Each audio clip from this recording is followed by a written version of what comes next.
Welcome to Joe's Atmosphere. Cook your shrimp, please. All of a sudden, my shrimp pan is burning up like a smoke fest. Okay.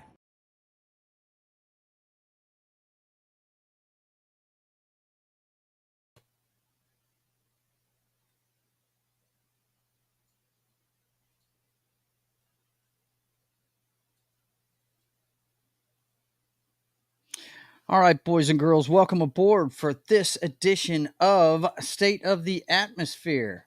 Tonight, we're going to look at a serious question.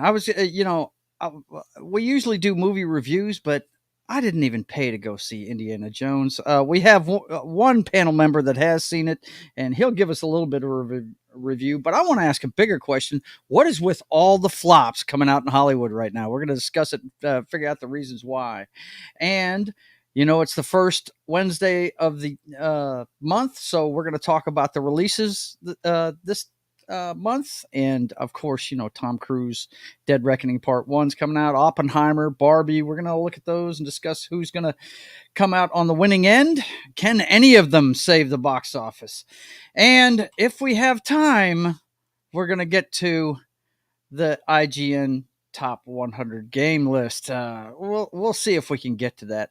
All that and more tonight on State of the Atmosphere.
All right, welcome aboard for State of the Atmosphere. I'm your host, Joe's Atmosphere. It's good to see you tonight. And of course, I've got some of my friends along for the journey. First in tonight was Das Wolfen. How you doing tonight, John? It's good to see you. Yeah, running behind, but I was here. That's great, man. It's no problem. He's talking about Pop Culture Minefield. They do a show on Wednesdays. It's called Dangerous Military Nerds. I was on there for the first hour. I try and make it for the first hour of that. I got to get ready for this. But Yeah. I try and show up and support Gary on that one. And it was a lot of fun. Of course, we didn't talk about anything military or it was just guy humor the whole first hour. But it was a lot of fun. And speaking of guy humor, the king of it, Jed is in the house. What's going on, man? What's up, dude? Not much, man. Yeah. How you doing? I'm doing good. Yeah. All right. Oh, Good deal. and the people that thought something was going to happen on Secret Invasion this week, yeah, it happened. Yeah. Well, I'm not going to discuss it here live, okay? Yeah. We're not going to do that. We don't want to spoil it for anybody. But, and of course, pulling up the rear here is Matt, Small Time Republic. He's in. I got to tell you guys, the first guy in was Christian DeLorme. And Christian, if you're watching, I'm sorry you couldn't get in here. I hope you figure out what's going on. But we kept seeing his icon. Oh, and would it bounce in and out? And it didn't bounce in and out. It just said is not connected. It had that little triangle. Oh, yeah, that's a problem on their end sometimes. Yeah, I know. And I texted him. I told him, I said, did you? Because he was streaming with that 70s rock fan, wasn't he? When he started that stream? So. But he uses Melon, so he might have had to change some settings. Different because whenever I go over to 70s, Joe, I have problems, and I don't have problems on StreamYard. So yeah. A lot of people have said that about Melon. Go ahead, Matt. If it involves Christian and 70s rock fan, there's just 2 words: blame Canada. Blame Canada, no doubt. By the way, To the rooftops. Underneath my name, I do have one small spoiler. Episode 3 is no different from episode 1 and 2 in the regard that everything is Nick Fury's fault. Yeah, it is. It basically Everything. is. And his wife, too. Well, hey, man, I haven't watched it yet. I have seen the first 2. Look, and what you told me just a minute ago, Jed, that you let slip by accident, it totally makes the conversation at the table make sense to me now. So yeah, it does, doesn't it? But yeah, it's that show right there. It's, I don't know. They're gonna have to turn it around rather quickly. Oh, it's they got 3 episodes left. Yep. Yeah. Well, let's not talk about Secret Invasion. The king of the spoilers is in the chat. He says he hasn't seen 2 or 3, so it's gonna evolve into a huge shit show. And Matt wasn't here last. He's batting cleanup. Yeah, there you go. Yeah. He's batting cleanup. That's good. That's good. Of course, we got Clay Thomas in the house. What's up, man? It's good to see you. And Wolverine Schnicked is watching over on my man Jed's channel. So good to see you guys. I always put your stuff in there. Yeah, absolutely, man. Simulcast it. Let everybody see it. We did something right last week. I've got almost 600 views on last week's show. I'm so like I was like bringing people for me, and then you had it on at the same time. So we're doing good on that. Yes, we are. Let's see. Clay Thomas says, I don't think I'm going to watch that show. It sounds terrible, and it probably is. I've been the pop culture guy I am, I try and watch the stuff that I can stomach. And that one I'm watching. I just haven't seen the 3rd episode of it yet. But the one this weekend that's part of our top story, no, I did not go pay money to see that piece of crap, and I have no intentions of doing it. And I'll tell you why. The first story tonight, by the way, guys, we're going to talk about not just Indiana Jane and the douche of destruction. We're not going to just talk about that. We're going to talk about everything coming out of Hollywood not making anything at the theaters, and why that's happening. We're going to discuss that first off tonight. There is an exception, but I can show you right now why I didn't go see that movie. Okay, and it's this. The first thing I saw in the trailer was an old man in a chair in his underwear. I know exactly where that's going, and I don't even need to say this is not an Indiana Jones movie. I mean, John, you're the one that's seen it. What did you think? The first 20 minutes, it's an Indiana Jones movie. Yeah. When he's fighting Nazis, we're all kosher. Right. As soon as they got to him in the 60s, they made him a bitter, drunk old man that can't seem to do anything right, and it takes his goddaughter, who's probably going to be the new Indiana Jones. Let's hope not. Going forward in other movies. Let's hope not. If Kathleen Kennedy has her way. Oh yeah, she's not going until she wants to go. Yeah, but yeah, it was definitely not a great experience. Yeah, there were some things that I don't want to completely poo-poo the movie, although I should. Yeah. There were moments that were fine, and you could see where if they just made this change or that change, it would actually be a decent movie. Right, but. Because I felt the same way about The Flash. A few changes and that's a good movie. You know what I mean? Yeah. So, but they're letting too much of the back room get up on the screen, and it's really weird. Kristen Lorm says I'm relegated to the chat. Fuck StreamYard. Oh man, I'm sorry to hear that. But I had more problems over a melon. He's saying hi.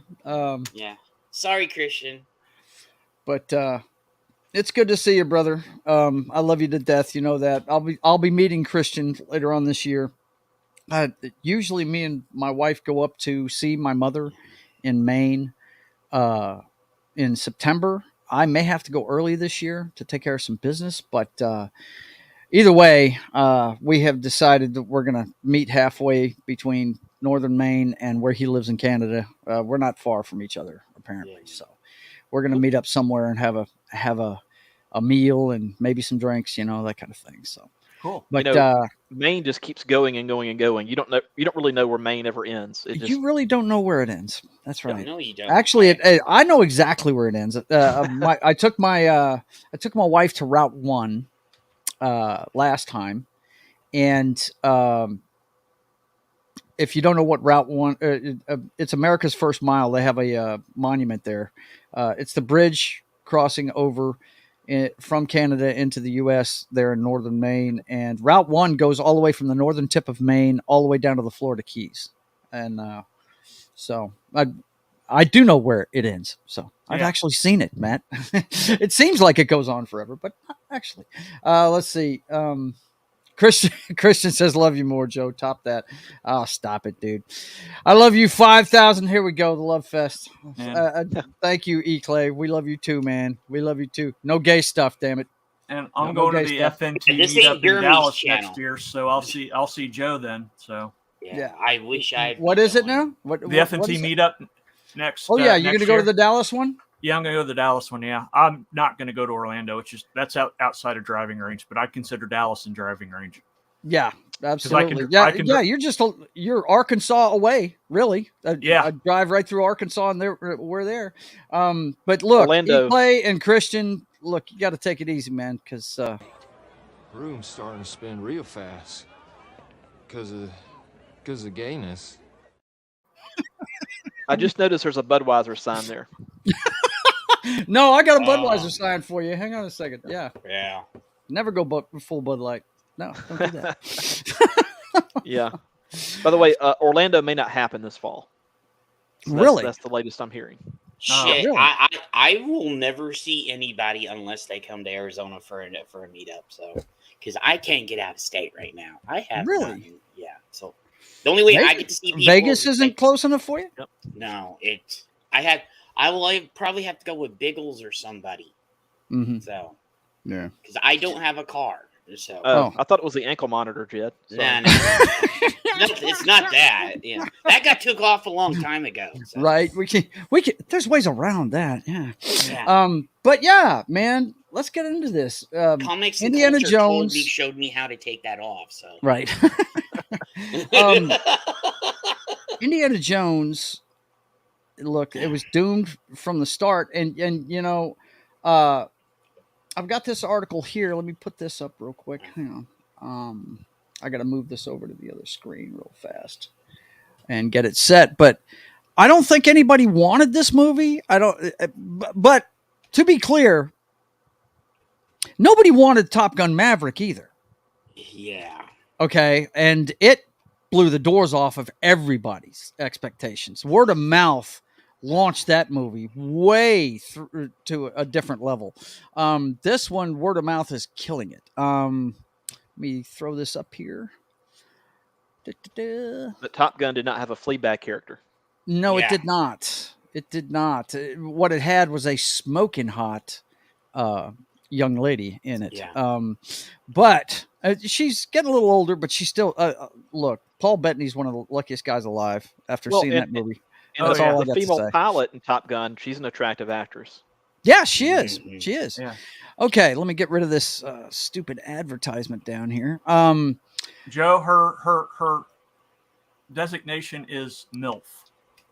Yes. I just don't like using that term, man. Cougar. I just don't. I know what she is. I MILF. just don't like using that. That's all. Yeah. I mean, shoot, she could be a gilf for all we know. I mean, shoot, she's getting up there in age. So, but I grabbed this one and I figured we'd look at it and start a conversation here. 10 reasons Indiana Jones and the Dial of Destiny bombed at the box office, breaking down Disney's $295 million flop. Yeah. Now, I think that must be an estimate because we really don't know how much it's going to lose. But we can go on boxoffice.com. Well, the problem is we don't know how much it actually costs because we that don't. information secret. Yeah. They don't actually tell you. Matter of fact, we've It's- been finding out some things about some different shows. I don't know if you've been reading some of the articles that have been coming out lately. I mean, shows from years Yeah. ago that lost a lot of money and they didn't tell anybody. So The last number I heard, and I think it was either Valiant or WDW Pro, was 339 million. okay. Well, they address it with number 10 reason right here. Indiana Jones and the Dial of Destiny's budget gave it a huge box office challenge. It says here that it had the highest production budget of any previous Indiana Jones movie at 295 million. That's just production. Yeah. It makes sense that the last installment featuring Harrison Ford as the titular, I'm not going to read all that garbage, but it's saying right here, similar budget to Dial of Destiny for Kingdom of the Crystal Skull was 185 million or 279 million considering inflation. So it's about the same, which seems like a daunting feat for Dial of Destiny at $1.18 million is what it needs to make. But 1.18 billion. Billion, yeah, billion. I'm sorry, but yeah, I mean they keep look. They're spending ungodly amounts of money on this stuff, and what I'm really going to laugh at is when a movie that's got $165 million budget in today's dollars blows this away at the box office this fall when Dune Part 2 comes out.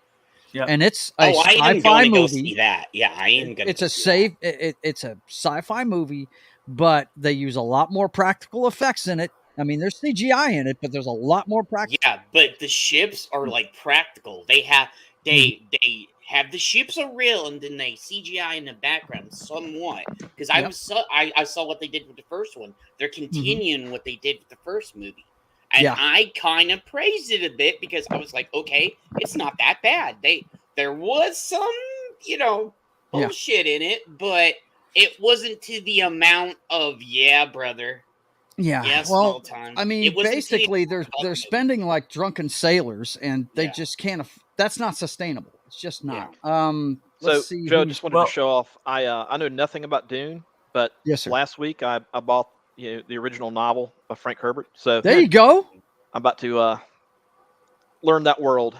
My stepson would be proud of you, Matt. Let me tell you, because that is probably his favorite science fiction series is the Frank Herbert Dune books, because that's just the introduction. You got Children of Dune. I can't remember how many books there are, but God Emperor of Dune. There's a bunch. It's a rich. I mean, you talk about world building, and a lot of people don't know this. Dune is actually one of the inspirations that Lucas used to make Star Wars. Yep. Yes, along with Seven Samurai and Flash Gordon. Yeah, big time. The Hidden Fortress.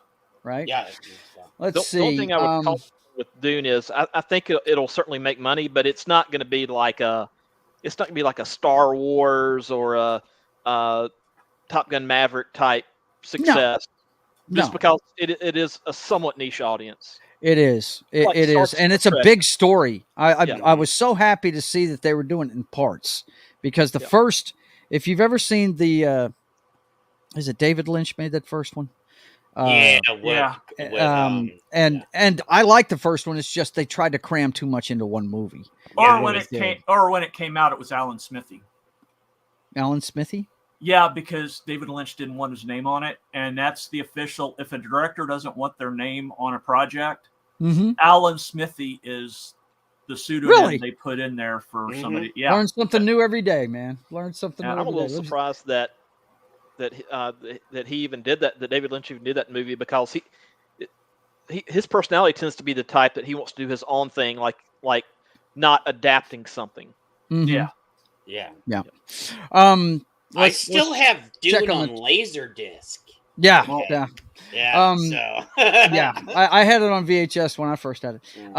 Let's check in on the chat here. Kristen Dorm says, "Fuck Bud Light, Old Milwaukee, and Pabst Blue Ribbon, sir." Yeah. And you need to put Ben and Jerry's in that bullshit now too. Fuck Ben and Jerry's too. Yeah, I the hear first you. beer I ever tasted was Old Milwaukee. I was fishing with my grandfather when I was about 9 years old, and I snuck a sip in, and yeah, Yeah. that was not. I didn't take another sip for like another 10 years. I'm sure. Yes, Because, absolutely. That'll do it. Yeah. My dad, it was the champagne of beers, Miller High Life, of course. Yeah. I had my first snort over a brake job. That he was Ooh, teaching me how to do okay. brakes at my aunt's place when I was 8 years old. Ron Phillips says definitely no plans to see Indiana Jones 5. And this guy, I have to tell you, look. This movie has got bad word of mouth for sure because this guy will give anything a chance if he's a fan. So, Damn. yeah. If he's They- not going they to see really it, that's fucked bad. up then.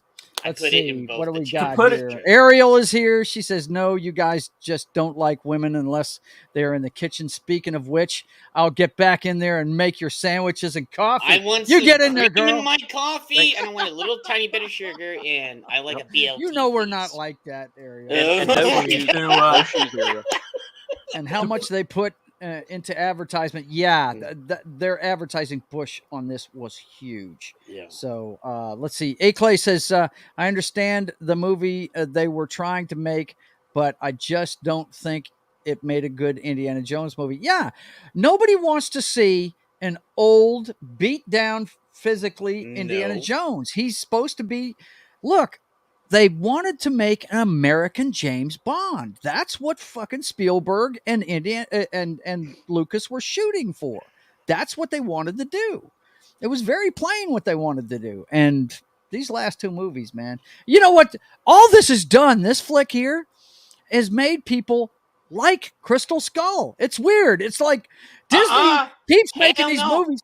Well, I I'm don't just like saying Crystal Skull. that I understand that, but I only think about it. recognize If 3 somebody movies. gun to your head and made you watch this one or the Crystal Skull, which one would you watch? Well, I Okay, guess now if you you have to, put it that way, I watch Crystal I would be Skull. watching the Crystal Skull. Yeah. you It's have to kind of pick like what the between- Disney trilogy and Star Wars did for the prequels. Yeah. You know, to put the a fine point on how this movie's doing. yeah. Yesterday, 4th of Mhm. July. Expect a lot of, families are off. You Yeah, expect people to they're go to the all off. movies, Mhm. Yeah, you expect it to do well, right? Yeah.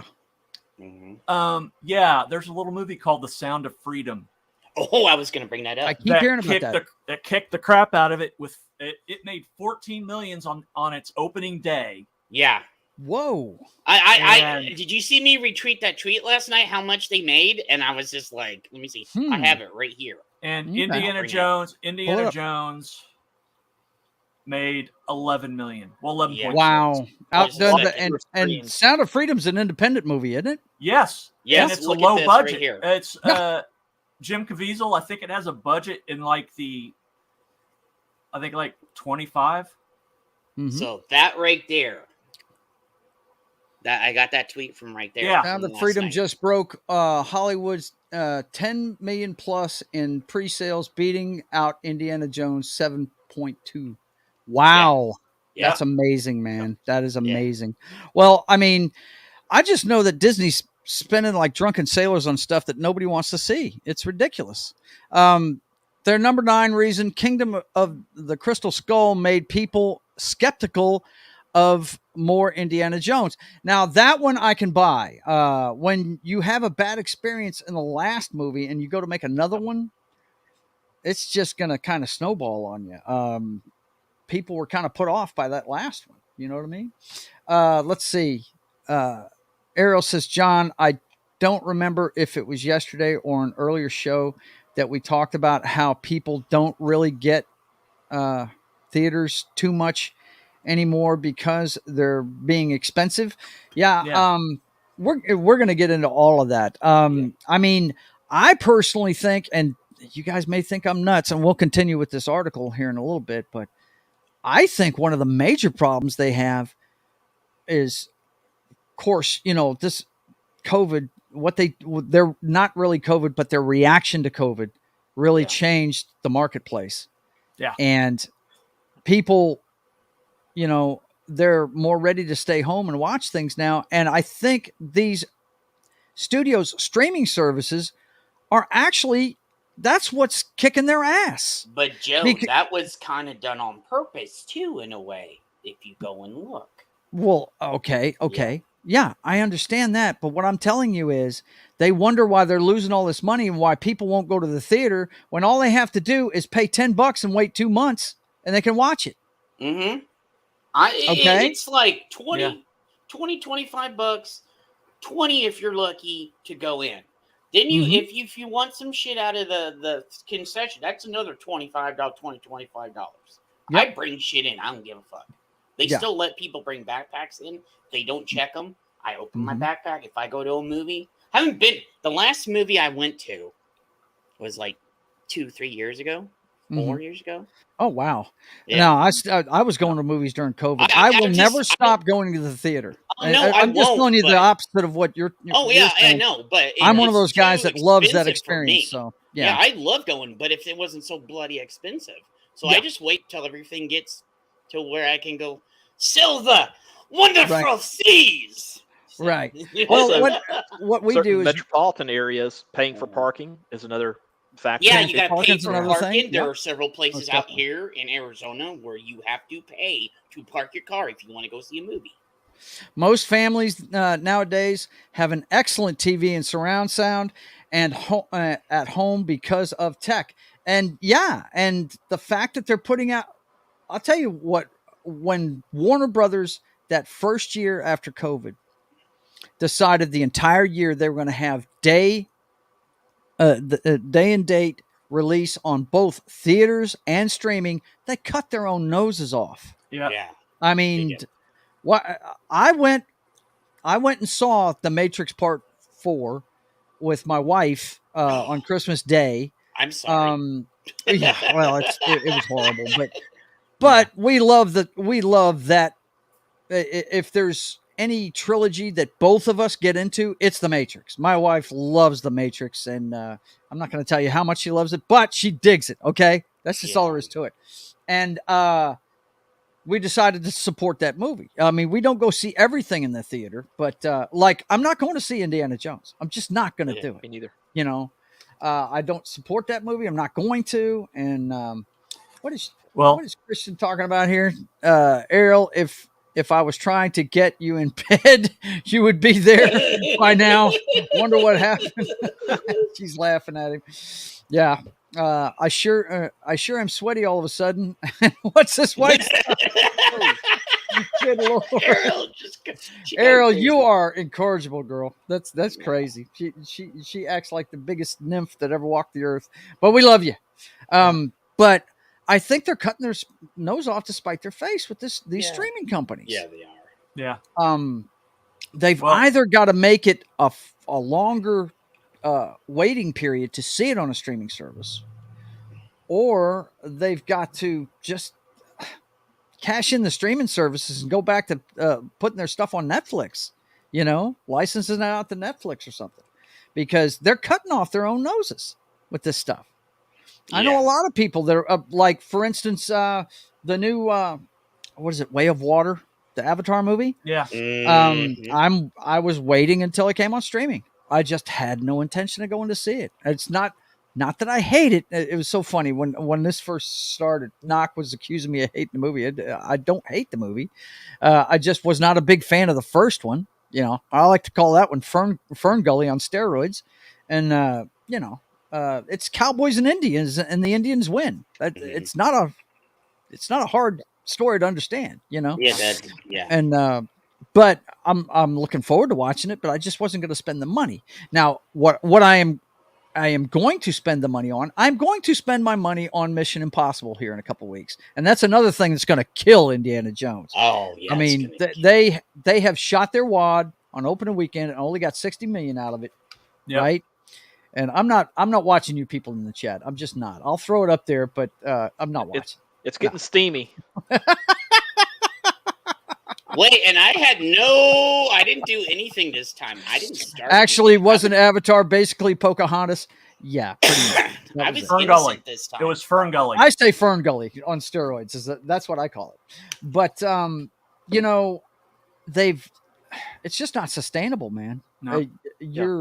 You're charging $10 a month at most. Well, except for Netflix, which they're not studio bound.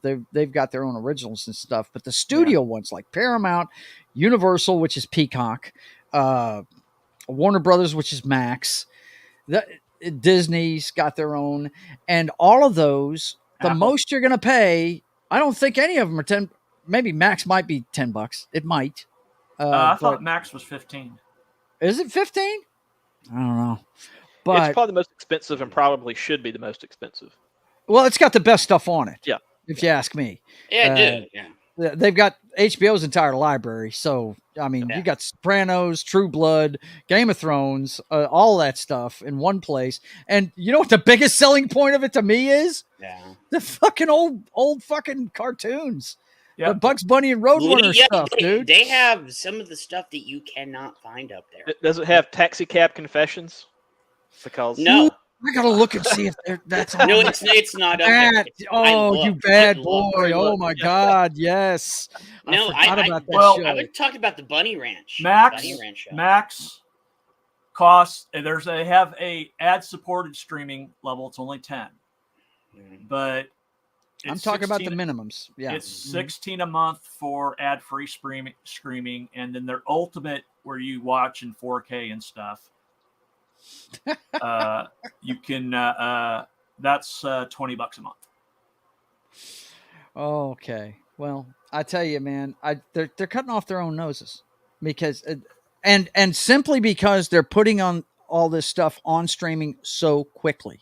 Yep. Now, I know why they're doing it. They're thinking, oh, we got to get our money out of it, so we'll get people streaming by putting it on there. But they're killing themselves. I mean, these things are staying in theaters in a shorter and shorter time frame. And, you know, to make your money back on these films, you got to leave them in there a month or two, you know? But well, some shows are coming out like 3 weeks. Yeah. After they premiered, they're still in the theaters, but they're on streaming for 3 weeks. Whether it's pay, that you have to pay for, individual, like the on demand, mm-hmm. or whatever. But they're coming out in the home arena as early as 3 weeks after release. Yeah, was it Flash is now? It's going to come out this next week. I think it's the week after. Yeah, it's coming out pretty soon. And Guardians of the Galaxy is in April, which is a fairly long time. But Disney holds their step. Well, that one made money, and it's still making money. That's still the making reason money. Why it's still in the theaters. It's still making money. Yeah, it's still making money in like the 1,900 screens it's still on. Yeah. Janet from Another Planet is here. Just left the theater from watching Sound of Freedom. Yeah, man, that I keep hearing good stuff about it. I'm gonna have to check it out. I think I'm gonna go with the family next week. Christian, I'm not reading that stuff. I'm just not. I'll throw it up here, but I'm not. No. That one with Christian said. Yikes. But anyway, let's get back to this over here and see if we can see any more reasons why this is happening. Yeah. Let's see. The number 8, Indiana Jones 5 was the first movie without Spielberg directing. Yeah, no shit. Yeah. As a matter of fact, from what I heard, Steven Spielberg or George Lucas didn't want anything to do with this flick. Yeah, but did you notice they dragged him out for that one part where Kennedy got pissed because they said George Lucas, Spielberg, and John Williams, and she didn't get told anything, and she was over there in the corner like the prom queen that didn't get picked. Yeah. I saw that. I think it's a Gundam had it on his video. Yeah. As soon as they didn't say, Kathy or Frank Marshall, like the moment they said John Williams, Frank Marshall started to storm off the stage. Yeah, both of them were like pissed. But the only thing that stopped him was the fact that George Lucas needed assistance walking off. Right. Yeah. Well, Kennedy, she covered herself by, I need to escort George Lucas off. Yeah. And I don't think George needed help getting off the stage. He did. Yeah. Well, let me put it this way: there was something going on with his left arm that was It had an unnatural growth attached to it. Yeah. It's called, KK, yeah. Yeah. But and then Frank Marshall turned around to get them both off the stage because he Right. went back after he did. Kathleen Kennedy when he realized she didn't follow him. Well, there's a simple solution to this stuff. I was listening to, of course, I try and listen to Ripa whenever I get a chance, his For Canon's Sake podcast that he does. And Yeah. one of the what they were talking about superhero fatigue. They were talking about the Flash today and how it bombed. And he said part of it's superhero fatigue. He said, no, it's dog shit fatigue. They're tired. Yeah. We're tired of dog shit material. Put something good out and we'll go see it. That kind of thing. And I thought that he's on point when he says that. No doubt. Need I remind you, Spider-Man still did well. It's still in the theater. Yeah, it's still there. I was talking And about it's making Spider-Man No Way Home, but yeah. that's the only movie in Phase 4 besides Guardians of the Galaxy that made any money. Yep. And that's a Sony movie. Yeah, Disney's that's a Sony only movie. seeing 25% And of I that. think you could argue those are the only 2 good Phase 4 movies. Yes. Yeah. Absolutely. Yes, I agree. Did Lucas and Spielberg stay to watch the movie, or did they walk out? I'm sure they didn't stick around. I will go see this movie again. I'm sure you will. I've heard nothing but good things about that, Janet. No doubt. Thanks for coming in and putting your 2 cents in about it. Boo, The Flash sucks. Yeah, that's another movie that, it had 1 or 2 things that could have, turned it around, but it's hampered by bad casting. I've never liked the groomer as the Flash. I've never liked him. I just think he's miscast. They made him like an ADD superhero, and that's just not the Flash. If you It's ask sitting me. at 247 million. Yeah. Is it the Flash? Yeah, so it's Yeah. It's not. I just don't see it being profitable. That's not going to be. Considering by all the extra costs and the extra reshoots, because they basically had to reshoot the movie again. Mm-hmm. Yeah, they're at like 500 million. Yeah, Plus, it's a loss, no doubt. Yeah. Let's look at number 7 here. Indiana Jones 5 faced unusual stiff competition at the box office. No, it didn't. Oh, and What else? They're What lying else? again. What else came out that last weekend? Nothing. Nothing. No, Nothing. not And nothing big is coming out this weekend either. Nope. Yeah. Now, It's I mean, not it had until a good window. it had a great that's- window. The weekend after that's get ruffle stomped, but Everything's getting stomped. On the 12th, everything begins to dwindle big time because the Cruisemeister will be back in the house, no doubt. Let's see. Wasn't Flash being taken out of theaters? Yes, it's already been taken out of theaters. Yeah, it's already dropping out of theaters. The new Guardians movie out already? Yeah, it's been out. Absolutely. I think she may have meant like out of theaters. No. It's close. I'll tell you what. It's still playing at my local theater. Let me pull up something that I have on hand here. I've always got this ready to go. We'll pull it up real fast. Let's see. The Flash is in 2,718 theaters as of yesterday. Okay. I'm going to pull up the box office receipts from IMDb real quick. As soon as I can get them. It made 1,071,272 yesterday. What did the Flash? Yeah. Wow. That's sad, man. That is really sad. Hang on 1 second. Did it pop it up? Yes, it did. Okay. Weekend. Well, we'll look at daily. Did you see what he said? Oh, The Sound of Freedom Mm-hmm. is in 100 less theaters than The Flash is. And and they're making money. Yeah. Yeah, hang on. I'm fixing to put it up day. here. This is yesterday. This is yesterday box office wise. Yeah. Sound of Freedom was number 1 with 14 million yesterday. Indiana Jones made 11 yesterday. Yeah, look how much they. Yeah, and it's in half the fucking theaters, as you said. One movie has destroyed all of Disney and Warner Brothers and DreamWorks, right? And like Focus Pictures and Paramount too. That it's a minor miracle that The Sound of Freedom is in as many theaters as it is, considering the sensitive subject matter and the fact that Hollywood doesn't like that subject matter To be discussed. discussed. Yeah. So it, Now what is that movie Gibson's about? movie? I don't know. it's what about is it about? CP. Yeah, we can't Child, say it on. Well, stream. Okay. It's you know, specifically in traffic. about a Yeah. was he an ATF agent or Mhm. border patrol? Anyway, it's an agent. He decides to quit his job and become a vigilante, taking on traffickers. Whoa, that's awesome. Oh, It's I definitely want to see that movie now, man. Stars Yeah, Jim I can't Caviezel, wait for it to be on my favorite place. So you know, Oh, yeah. whose projects, you know, he doesn't do big name. He turns down big name movies to do these smaller faith based because that's what he believes in. Yes. Wasn't And- that and- Gibson's and more movie power to him. too? Yeah. Didn't Gibson have something to do with this? Uh, I heard Gibson had something to do with this movie. It wouldn't surprise me if he did. Would he not might, surprise he me. might either. have been the executive producer of it. Yeah, so and because he said I'm gonna come out with a movie that's gonna blow people's minds. Because I know he wasn't the director because Yeah. there was a Hispanic person that was the director. So yeah, I'm looking at my my favorite place and it's not up there. So it'll be about a month maybe because it's doing so good in the theater. Well, all I can tell you is the movie being up against stiff competition is horseshit.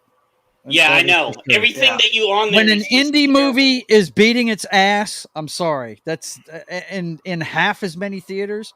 Come on, An man. indie Give me a break. movie is beating an indie movie. Yeah, right. An indie It's about movie is traffic. beating an indie Yeah. movie. Yeah. Yep. It's not even Yeah, about a light topic. I'm looking at all the producers and Mel Gibson isn't listed anywhere. Okay, he said he was going to come out with. Yeah, there was some article where he said that it's claimed that he was a part of doing the final edit Yeah, on he it. said he was a part of this movie. Well, But I think he is unlisted. well, he could, that could very well be the case. But let's look at number 6. Indiana Jones 5 doesn't appeal as much to younger audiences. Well, if you made it worth a shit, it would. Oh, I know, right? I mean, the three Indiana Jones movies, I consider that trilogy being one of the best ever. I mean, arguably the worst one is just a fun romp, Temple of Doom, But what's and me and Rhonda were discussing this the other day. I don't know if you guys realize this, but he loses in every movie. Yeah, he loses in every movie. Yet he is victorious. Like loses the artifact. Yes, he never gets what he's after. Yeah, Never does. Right? I mean, the Lost Ark, right?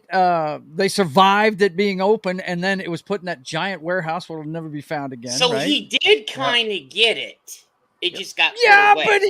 look at it. He can't do what he really wants to do. Well, which is Okay, study, the cross coordinatal he got. Yeah. He got that. The cross. He got it. He tried to get it when he was a kid, And but he when he flash forward, he gets on that boat, gets it, and Yes, gives he did. Marcus, This belongs remember? in a museum. Okay, Yeah. that one case. Okay, Yeah, the I one got you. case. Technically, Got he you. got That- the Holy Grail too, but Yeah, he got the Holy Grail too. Well, He in helped his fairness- dad with it, but in the final part, when he tried to get it, his father told him, "Don't, man. It's not You worth your can't life." because Right? you can't bring it past the seal. right. So So he couldn't In get fairness- that. it was You don't- Elsa's fault that that it went past the seal. And the Shankara stones ended up at the bottom of a river. Yep. Yeah. But So, yeah, you know. you do not want the Ark of the Covenant. You don't want that. Because, No, Oh, you don't hell want that. No, Yeah. No, nobody no, wants no. that unless you And like having your literally face melted. hell no. You know. Like- But anyway, I don't buy the doesn't appeal to younger audiences. I tell you what, they should have done what they do with the James Bond series, and imagine if they made an Indiana Jones movie with like a Chris Pratt. Oh, Yeah. God, You know, I would watch. imagine. that. Literally, I would. Watch Everybody would. that. Oh, I Everybody go would watch see it. that. And then you get like the chick from Agent Carter as Right, his Haley like Atwell. side. Yeah, You she's get. gonna be in Mission Impossible. I Yeah. know you get her as his love interest, bro. And then they go on some crazy ass adventures to find things.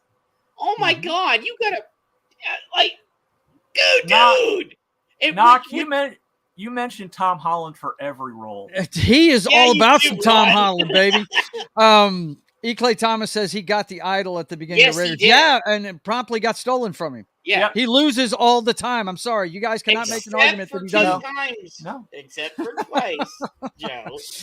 You know. John, again, if I remember you being a part of the stream when we talked about Indy, is that it would have been better if Indy was basically talking about 5 like he was talking to his grandkids. okay, so like yeah, on yeah. Young Like he was telling Indiana a story. Jones Adventures. Yeah, And on Young telling a Indiana story. Jones Adventures. That would be cool. Where Yeah. he was the old man, he had his eye patch.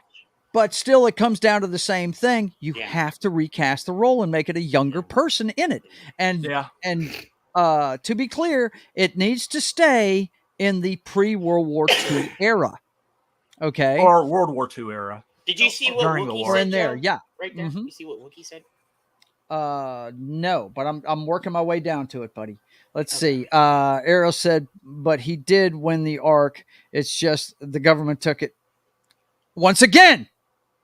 He got the idol and it was taken away. He got the Ark and it was taken away. He loses every time, guys. See, Dr. Jones, there is nothing which you get which I will take. Tom from you. Holland for Indiana Jones. Sure. Or, if you're going to do a time travel thing with Indiana Jones, have Harrison Ford run into Sean Patrick Flannery, who played him in the Young Indiana Jones. You know what? Tom Holland had his chance to be young Indiana Jones in that one Uncharted movie, and he was terrible. Okay. Tom Holland? The script was terrible. I was fixing to say, and he was miscast in that. They'd have been better having Mark Wahlberg play that guy. Mark Wahlberg should have been that. Yeah. And Nathan Fillion should have been Scully. Yeah. Yep. Janet from Another Planet says he can't win for losing. That's my point exactly. He can't win for losing. He just get away now and then, though. No, he got the stones back and gave them to the people. Did he? I don't remember that. That's why. That's right. Yes, he did. That's right. Yeah. That's right. Okay, I stand corrected, guys. So I told you he wins. Yeah. Okay. Occasionally, I'll give him a 50-50 track record. How's that? He got the cross. Right. He got the stones. Yeah. He kind of got the Ark, but lost it at the end. Yeah, whatever. Your technicality could be, did he ever profit off anything? And I don't. Nothing. No, he didn't. Nothing. Well, Didn't profit off it at all. He returned it to the museum or where it belonged. Right. Let's see. Wookie B Bad says, I said this movie needed him talk to his class on his last day and have Pratt do the action. Exactly. Yeah. That's all of this is reinforcing the point I'm talking about. Do it like the if you want to involve Ford, yes, have him talk to his grandchildren or talk to his class or something, but a younger actor playing him in the past. Yes, absolutely.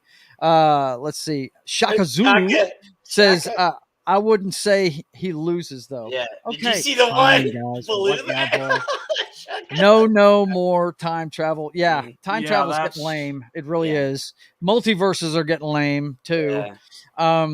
Screw Tom Holland. I'm sick of him.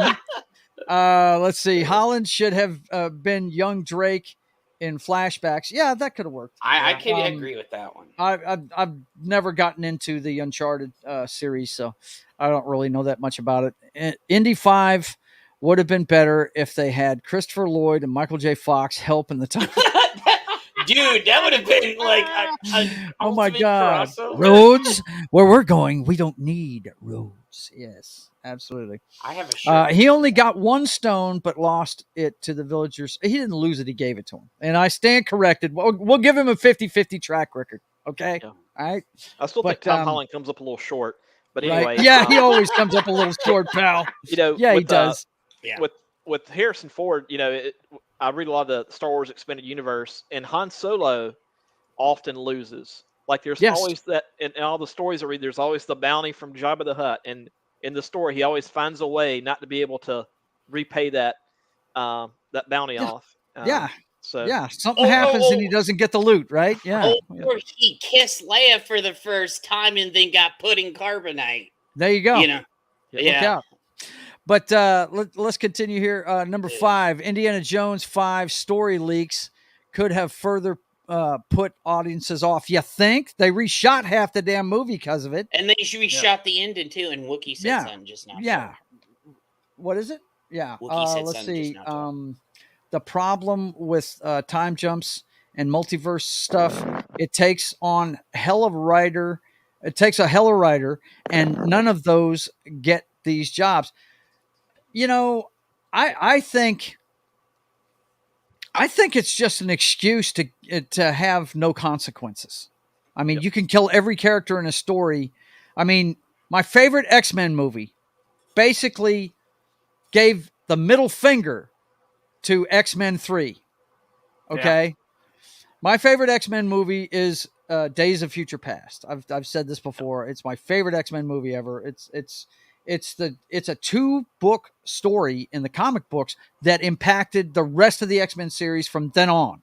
I mean, it introduced the Sentinels and everything, and the movie wasn't exactly like the books, but it made it possible for them to wipe out the fact that Jean Grey was dead and Cyclops was dead and everything. He basically gave the middle finger to that movie. Yeah. And it was awesome. I loved it. I thought it was freaking great, you know. But that's the rarity. You know what I mean? You're right about that, Wookiee. It does take a good writer. And, you know, most of the time it's an excuse to be able to get away with whatever the fuck you want, because all you have to do is just change time and fix it. Well, you mean what they're doing with Secret Invasion, where they're changing the history of things that went on? You know? Well, I don't know. I haven't seen all of it, so don't mention that show again, or I'll mute you. But if you have a competent writer, they can write a straightforward Indiana Jones movie. Like, I'm talking about one with no time travel. I'm talking about just like some sort of just classic adventure. Yes. And it could make $800 million. Like easily. Yeah. Easily. If they just recast the role, have a younger guy do it, and make an Indiana Jones movie. Treat it not like the James broken Bond. down old man movie. You know? Treat it like James Bond. Yeah. Have Short Round be his partner in crime, for lack of a better word. Actually, if they did the Adventures of Short Rounds, that's $1 billion movie right there. Because people would go see Adventures of Short Round. And he's hot. Oh, yeah. I would see Short Round in a movie. The reason why, Ariel, the reason why you're not seeing his chats is he's actually commenting on Jed's simulcast. Okay. Yeah. So I always put it up for him every week with me. Yeah. Sniffing some boo right here. Yeah. I know. I Shaka's like sniff. Let's see. I did like the X-Men 2 scene when Magneto escaped his prison. Yeah. Dude. Yeah. That whole movie is fantastic. I'm sorry. Yeah, I just that if you're an X-Men fan, the 2 movies that stand out to me that they made was X-Men 2, X-Men United. You can't tell me that that's not the greatest opening scene of any X-Men movie ever, when Nightcrawler tries to kill the president. That is just fucking badass. And I do like what they did with his character in that show and made him the religious guy. You know, I thought that was fantastic. He is in the comic. Yeah, exactly. That's what I'm saying. Very religious. Right. Yeah. It was lore accurate, is my point. Yeah. And Days of Future Past. And we didn't get proper X-Men outfits until like the 6th movie either. Yeah. And then they stopped. I was like, fuck. Well, even like the 90s X-Men cartoon, like, it had a Judeo-Christian ethos to it. There were multiple episodes that referenced that. Yeah, right. And the reason why we're not getting these movies that we want to get that are accurate and stuff is because Hollywood, as it comes out and says, we don't want anybody that's fans of the property in the writers' room. Yeah. I agree. That's a standing rule at Marvel, and it's fucking stupid. I don't. Okay. Excuse my French. Fucking Nate Moore needs to go. Yeah. Well, I mean, it's a mentality. I don't know that it's one person. Okay. The only reason why I'm happy about what's going on at Warner right now is because of David Zaslav, because I know he's only going to greenlight shit that's going to make money. Yeah. You know, he's a bottom line guy, and that's what it's taken with some of these studios. And you know, John, go ahead, man. John, part of it could be that you want to get inexperienced writers in there, because if you're a showrunner, they're not going to question you as much as an experienced writer will. Yeah, look at what somebody that does know the lore did on The Witcher. Cavill walked away from that shit. He was like, no, this ain't the fucking story. What's wrong with you? You know? So, I mean, that's why they don't want people in there. They want to be... you guys, we know this. We've covered it how many times on all these channels. Yeah, it's all about ESG, and they're trying to, keep... Well, here's There's the this. the, too. the diversity and inclusion officers, they're starting to get whacked though. The pendulum is swinging, guys. So there's It's this that swinging. Valiant So just put up just a little bit ago. what you got here? Valiant What and is this? Indiana Jones goes down. Yeah. Oh yeah, that's what Yeah. I just put up too. Yeah. Yeah, that's the Oh. box office receipts for yesterday. What? Yeah. Can we look? Absolutely. Can we look at D-Day Cobra's meme real quick? Oh yeah, Sure. yeah. Where is it? Oh, it was right underneath. Oh, well, shit! let Put me it back put up. it back up. Let me put it back up. Yeah, go ahead. The recently remonetized GN. Oh, dude, Yes. it's fucking Thanos. Oh, it's just a Thanos. Just Thanos. Yeah. With 2,000 fewer screens too, and then Jay, look He what just Jay snapped says. those screens right out of existence. Look didn't he? at what Jay Damn. says. Embarrassing. Pretty bad. me Caffeine Kennedy. The Caffeine never heard that Kennedy, one like, before. yeah. Caffeine Kennedy. That's You great. hate to see it. You hate It to see lost to the sound of freedom on the 4th of July, and I'm like, oh, Oh, that's right, man. Look That's at right. Mecha J is like, that's a big oof. All right, Yeah. let's see. The next one we got here. Let's see. Yeah, the leaks killed it because Yeah. any fan would hate that stuff. Because basically, if you don't like know an the lore behind that, guys, if you're watching, and didn't know the lore behind the leaks had her replacing him in history. Yeah. Okay. Yeah. And basically wiping him out of existence. So yeah, of course it turned everybody off. I mean, that's ridiculous. Okay, number 4, Indiana Jones and the Dial of Destiny's con premiere backfired for Disney. Well, yeah. Yeah. Now they thought they had polished this turd and it was ready for reviews and put it out at Cannes, and then that was what, 2 months before the opening? Yeah.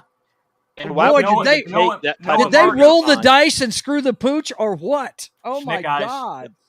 Came up snake eyes. That is one of the biggest gaffes they made right there. Yeah. Is putting it out at con. You're just opening it up for all kinds of friggin' slings and arrows, man. Because a blockbuster needs to be really good to get positive reviews out of there. Because you don't show it. I Yeah. mean, man, look, this roadmap is not hard to follow. I always bring people back to a movie called Them. Have you ever seen this old 50s Yeah. monster movie about the giant radioactive ants? It's a sci-fi classic, man, and it's really, really good. It's got James Arness. Yes, Matt Dillon's in there, but it's shot kind of documentary style, and they're investigating what it is and they don't really know what it is. And you don't really see the ants for half the fucking movie. They're trying to speculate what it is. Right. And when the ad campaign for that, all they did was put out posters that said Them in big block letters, like it was a fucking horror movie. Okay. Yeah. They didn't let you know what it was. They kept a lid on everything. That was one of the first studios that put a lid on scripts and did not want anyone to know what this was. And then when it came out in the theaters, people went and saw it in droves because of word of mouth. They were like, you're not going to believe. It was awesome. These giant ants are eating the world. It was fucking great, Well, I mean, Oh, it plays Venom was into a good human movie. psychology. Yeah, it What's was a that? good movie. It was a cool movie. Like if you go to it was cool. if you go to the fair and they have the freak show, they're going to keep the freak show in the tent so that you don't know actually Yep. what's in there unless you go Right. in there. Right. Exactly. Cloverfield followed the same formula. Mm-hmm. We knew it was a monster movie, but that's all we knew. Yep. I mean, hell, even the first Superman movie, the posters didn't really have pictures of him. All it said is you'll believe a man can fly. That's all it said. Yeah. That was all it said. Sometimes the most simplest thing works, Yep. Ariel says, like when movies do that, not show the monster until almost the end. Yeah, sometimes it's effective, And sometimes it backfires. Like sometimes Godzilla it does. 2014. Cloverfield, wasn't it Cloverfield that they kind of backfired with that? They didn't really show the monster until the very end of it. Oh, when it was crap, No, and you didn't see the monster fully until Mm-hmm. like the next movie or so. Well, think- it was Godzilla 2014 that they only had Godzilla in it for a short amount of time, and that's where Yeah. they realized that's why Godzilla versus or Godzilla King of the Monsters was freaking destroy all monsters again. Mm-hmm. Yeah. Well, you Yeah. saw Wow. Godzilla this A time. Quiet Place was this. Yeah, I'm sorry. yeah. Say Quiet say Place. that Same again. reason A Quiet Place was successful. Yeah, yeah. I didn't really know what it was. People didn't know. They didn't show it in the advertising. That here's and okay. One of my favorite examples is Terminator 2, and Yeah. it made its money. I'm not saying that, but imagine what a shock it would have been in that flick if they hadn't shown you him helping Homeboy out in the trailers. Yeah. You know what I mean? It would have been a totally different thing. But I hate it when movies give away serious plot points in the trailer. I mean, I'm always leery of those shows when they do that Did you know because that the rivalry between Stallone and Schwarzenegger was such that Schwarzenegger went to James Cameron while he was writing the script for Terminator 2 and said, "I want to kill as many people as possible in the movie, just because I want basically my body count to to surpass be higher than Stallone's, whatever the last Rambo movie was." Yeah. Yeah. unbelievable, man. And then, I can believe it. And then, like 20 years down the line, they're in the same movie in the Impossibles or the And they get Expendables. along just fine. Yeah, Yeah. yeah. Well, that's because they're old men now trying to get into heaven. They're not narcissists all of a sudden. I mean, Yeah. there's a lot. Look, these guys that are that pretend for a living, they especially the guys that make the big bucks. I mean, the Keanu Reeves are rare. The kind of guy you can go have a beer with. They're Yeah. rare. Okay, most of them are like Cruise. They're narcissistic. They want everything their way, and luckily, Cruise's way is a way to make a good movie. But I mean, there's a lot of guys out there. I mean, we were doing. God, John, it was one of the first times I did that '70s show when we did one of my top 5 favorites all time, Towering Inferno. In that movie, it was the first time they ever put both of the lead actors on names on the screen at the same time. And they actually, I can't remember how it went. I'd have to look it up and see which way it was. But the one that was on the left, or excuse me, when you're reading it left to right, the one that was on the left had to be put lower and the other one put up higher because the guy that was, I can't remember which one it was, if it was Paul Newman or Steve McQueen, but they put that one, as you read, left to right, lower. That way the other guy's name was higher to balance it out. Because Steve McQueen wanted exactly the same amount of reading lines as Paul Newman. He wanted it exactly down to the number of words. I mean, these guys are narcissistic, dude. The guys at the top of the game, they want to stay on the top of the mountain. You know what I mean? Steve McQueen just hyper competitive. I mean, he was a legit race car driver. Yes, he was. He could have been a professional at that. Yeah. Yeah. Paul did it for a little bit too, but he didn't stay in it like Steve did. Steve, man, he was a psycho for it. Yeah, both were surprisingly good at that. Yeah, he got tired. He got tired of racing and went into making salad dressing. Right. Let's see. Would Nicolas Cage be a Keanu Reeves type? I don't know. I don't know. He's one of the Coppolas. They're a little flaky, so I'm not sure. I think he'd have a drink with you, but he might spike it and see how crazy you act too. He seems like that kind of guy to me. But anyway, let's get back to the list here and see what else we can find out. I have one thing. I have one thing that I found out what today is, and I want to share it with you. What is it, sir? So today is a national holiday for sun. National Bikini Day.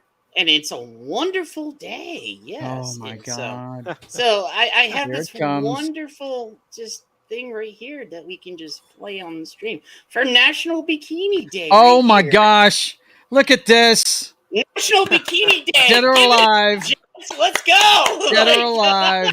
It's the beach game on Dead or Alive. Yeah, I know. National Bikini Day. We gotta celebrate this day. There you go. You we are celebrating. There you go.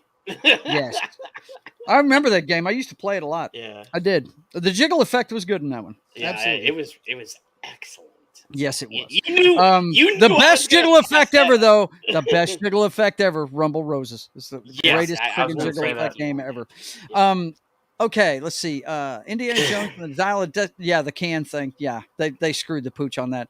Number Yeah. 3, a lot of major 2023 movies are underperforming at the box office. Well, yeah, and I think if you're looking for a reason, I think it's the reasons that we have been talking about.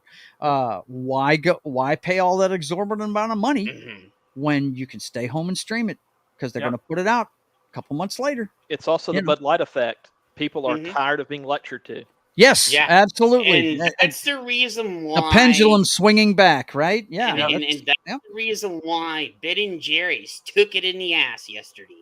Right. Let's see. Well, and that's why these companies are getting rid of their diversity and inclusion because they're like directors. They're like, They're saying it. They're hey, saying this, we need to save money somewhere, and we're losing money because of all these policies that don't really do anything except Right. make us look bad. Oh, and Anna just showed up. I saw her. How you doing, Anna? It's good to see you, girl. Hey, Anna. And on. Ariel says the reason is also Hollywood itself. Yes, exactly. That's Yeah. what we're talking about. This it started with the well, it's been going on with the ESG stuff for a while, but Yeah. when the Academy announced that they were going to enforce diversity and inclusion rules on just being nominated for film awards, that was when I heard that, I was like, well, you're dictating how to make a movie now, and that's artists aren't going to be able to do what they want to do if Well, you're doing that. So this really huge push towards all this agenda stuff started in 2013. yeah, It did. yeah, it did. We know that it reared its ugly head in 2016, the loudest though, with the Ghostbusters. Ghostbusters was one of the people that started it. So Yep. Well, you also absolutely. have the thing that complicates it is there's a larger and larger amount of the population that is mixed race. So Mhm. how do you determine if this Hello? person meets the criteria or doesn't meet it? Like, it's all subjective. Right, it is. It absolutely is. Let's see. Ron is talking about Super Mario came out on digital pretty fast, but it destroyed the box office. How do you fellas explain that? Exception to the rule or of summer flops? No, I would say that it was kind of like Sonic. Word of mouth did that one good too. I mean, it was going to do good out the gate regardless because it's Mario, but it sustained because people enjoyed the movie and they went back multiple I think it was times. still 45 days because that's the new normal is 45 days. Yeah, and it it was had a good window. Yep. It did have a good window. It wasn't up against much, but I think even if other stuff was out, it would have done that well regardless because it was a good movie. People that played the game enjoyed it. They gave people what they wanted out of a Mario movie. And that's what we're talking about. It's kind of like what Ripper was saying. It's not superhero fatigue. It's dog shit fatigue. You make a good movie, we're going to go. Yep. Yeah. People went and saw Mario in droves. Last year it was Top Gun Maverick. They went in droves. Okay. And I was one of the ones that didn't go see Avatar. A lot of fucking people did. And it wasn't woke. It was just a story like the last one was, right? Yeah. And so, hey, that's what you got out of that. That's what I would say, Ron. Not an exception to the rule at all. I think what we're trying to say is start making some good stuff and we'll go see it. Well, and the story with Avatar is so simple that if there were no words and no subtitles, you would still understand the entire movie. Yes, Avatar absolutely. 1 and 2. Yep. I mean, I've heard several times, several people say when I'm on these panels, can you turn the sound off and enjoy the movie? I mean, and if you can do that, you've got something good for sure. Yeah. Let's see. Are they just saying hi to each other? Every day is bikini day for Jed. Of course it is. We knew that about him already. Right, Errol? Let's see. Especially Feels like on it started Friday. in 2000. Yeah, right. Especially on Friday, no doubt when the MFR comes on. Feels like it started in 2016, at least for me in high school. Yeah, I would say, Shock, it started hardcore in 2016. And Ghostbusters was the one that really hit it off. Yeah. And Ariel says that Avatar was a "Don't Kill the Whales" movie, and we've had a couple of those through time. I remember when I was serving in the military, I actually saw them filming Star Trek 4 in downtown San Francisco. The part I where they didn't were need trying that. to, yeah, we actually drove through the intersection where they were filming at, and saw Captain Kirk and Mr. Spock and them on the street corner. You know, when they were divvying up the money, is the scene they were doing. And man, I tell you what, that was a Don't Kill the Whales movie, and it was great. You know, Do you so. do you know where they keep the nuclear vessels? Yeah. Do you know where they keep the vessels? But yeah, a lot of things are underperforming because they're putting out a lot of crap. Yep. That's what it is. Okay, we got two more on this article. Let's see. The franchise already said goodbye to Indiana Jones before. Yep. Yeah, twice. Yeah, I guess with the Kingdom of the Crystal Skull, they were trying to hand it off to Shia LaBeouf, as I like to call him. Didn't they have a big wedding scene with him and Marion? And Yeah. he gave him the hat, Yeah. and you know, And he goes, "Oh, don't think so fast," and then Indy picks it back up and puts it in Yeah. his head. I guess Yeah. what frustrates me about Crystal Skull with Shia LaBeouf being in there, even at the time, we all knew he was a flavor of the month. Like we Yeah. all knew he was not going to be an A-lister. he was the Tom Holland of his time. I would Was give he Tom not? Holland a little more credit. In A little this- more in that credit. realm. Okay. Yeah. All right. I don't think you'll have Tom Holland install a camera in a random wall and start chanting "He will not divide us" 1,000 times. Yeah. Yeah, I know, right? But I meant at the time. We did. Yeah. He wasn't fully off the reservation yet. But You know, my he point was- is that they could have hired a more competent actor right. in that role. I But got you. They chose to go with the popular choice of the time. Yeah, it's what are you gonna do? You can say what you want about the guy. He's a flake, but he, unlike the guy that plays the Flash, Ezra Miller, unlike him, who is a flake and is not talented at acting, this guy is a talented actor. He's a flake, Yeah. but he's a talented actor. Well, You got to that give him that. Shia LaBeouf Um, and Ezra Miller both were child actors, and I'm Yes. telling you, other than Kurt Russell and a few other exceptions, Ron Howard. Ron That's Howard, another one. Ron Yeah. Howard, he did child you know, actors end up Willow and effed everything up. else. They do. They just look at the Coreys, right? Yeah. It's well, and that. Well, that Ron has- actually put some good movies out. He put what was the Oh, movie shoot, that they- even before the movies, dude, he was on every TV Yeah, in America for a long Yeah, time. and But he put Ron- out, Ron's he put out parents Willow, made him one of live the best movies. Yeah. You know. as normal of a life as possible. He Yes. played high school basketball. He did a lot of things. His that parents, normal- I was going to say, it had a lot to do with parenting because Yeah. a lot of these parents that sit there and say, "Hey, they're going to get their education, they're going to do their kids' stuff. You're going to have to move your filming around his life because Yep. he's going to have his life." That's all parenting, and yeah. Yep. It always here you comes go. down to parenting. Look at Ariel, Mickey Rooney. That's a good one. That's a good one. Yeah. He was a child actor too. Yep. Yeah. Hmm. Absolutely. So, let's see. The last one down here, it says Indiana Jones needed a full reboot more than it needed Harrison Ford. Absolutely. Yep. And not really a full reboot, but what it needed was a new actor playing Indiana Jones that was young, that they could put in that era of the Jones movies. Because you guys know this, it's an old story. Spielberg and George Lucas got together and they both grew up on serials and they loved them and they wanted to make an American James Bond, and they came up with this guy. And that's what it was supposed to be. And if that's what it was going to be, Well, then when Harrison was done with it, you get another actor, plug him in the shoes, give him the whip, and keep going. That's what they should have done. and they also grew up reading the serials like Doc Savage, or not Yeah. the serials, but the pulps like Doc Savage and stuff like that. Mm-hmm. Yep. So Oh, fuck. Absolutely. Well, if you look at Harrison Ford, Not you. I just saw something. I was He like, was- oh, they're gonna do another Mortal Kombat thing and do it some stupid shit, and I'm like, nope, not gonna do it. Fuck them. What are you talking about? I just saw something on Twitter that tomorrow we're leading off the Combat Cast with a new trailer, and join us. Don't miss out. And Okay. remember how we did the stream the last time, and it was like a 2 minute, not Yeah. even 5 minutes, and we hyped it up, and everybody came Yeah, over to the yeah. channel. Say you're not going to take the bait again? Oh no, I'm not gonna. No, I got burned twice on them. Fuck them. Okay, Matt, what were you saying, bud? Go. Well, Sorry, first of all, Matt. Mortal Kombat, if I remember correctly, they made the sequel like 4 or 5 months after the original one, the Yeah. video game. Like they were churning those things out at the beginning. Yeah. But in terms of Indy, Harrison Ford was like 46, 47, I think, whenever they did The Last Crusade, Mm-hmm. and Yeah, Chris definitely. Pratt's like 44 now. I just had to look up his age. So Mm-hmm.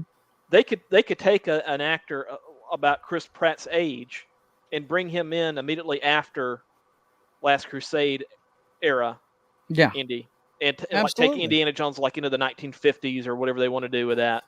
Yep. With the new actor, but I don't know, that ship has sailed. That ship has sailed. They've totally blown it out of the water. They definitely. I mean, they tried to hand it off to Shia LaGouf, and that didn't quite work out. And that's one of the big components that has to do with this one failing so bad. The other one's word of mouth about the leaks. I agree with that one they were talking about. That's going to kill that movie, no doubt. But the biggest one to me, man, and it has to do with a lot of these movies.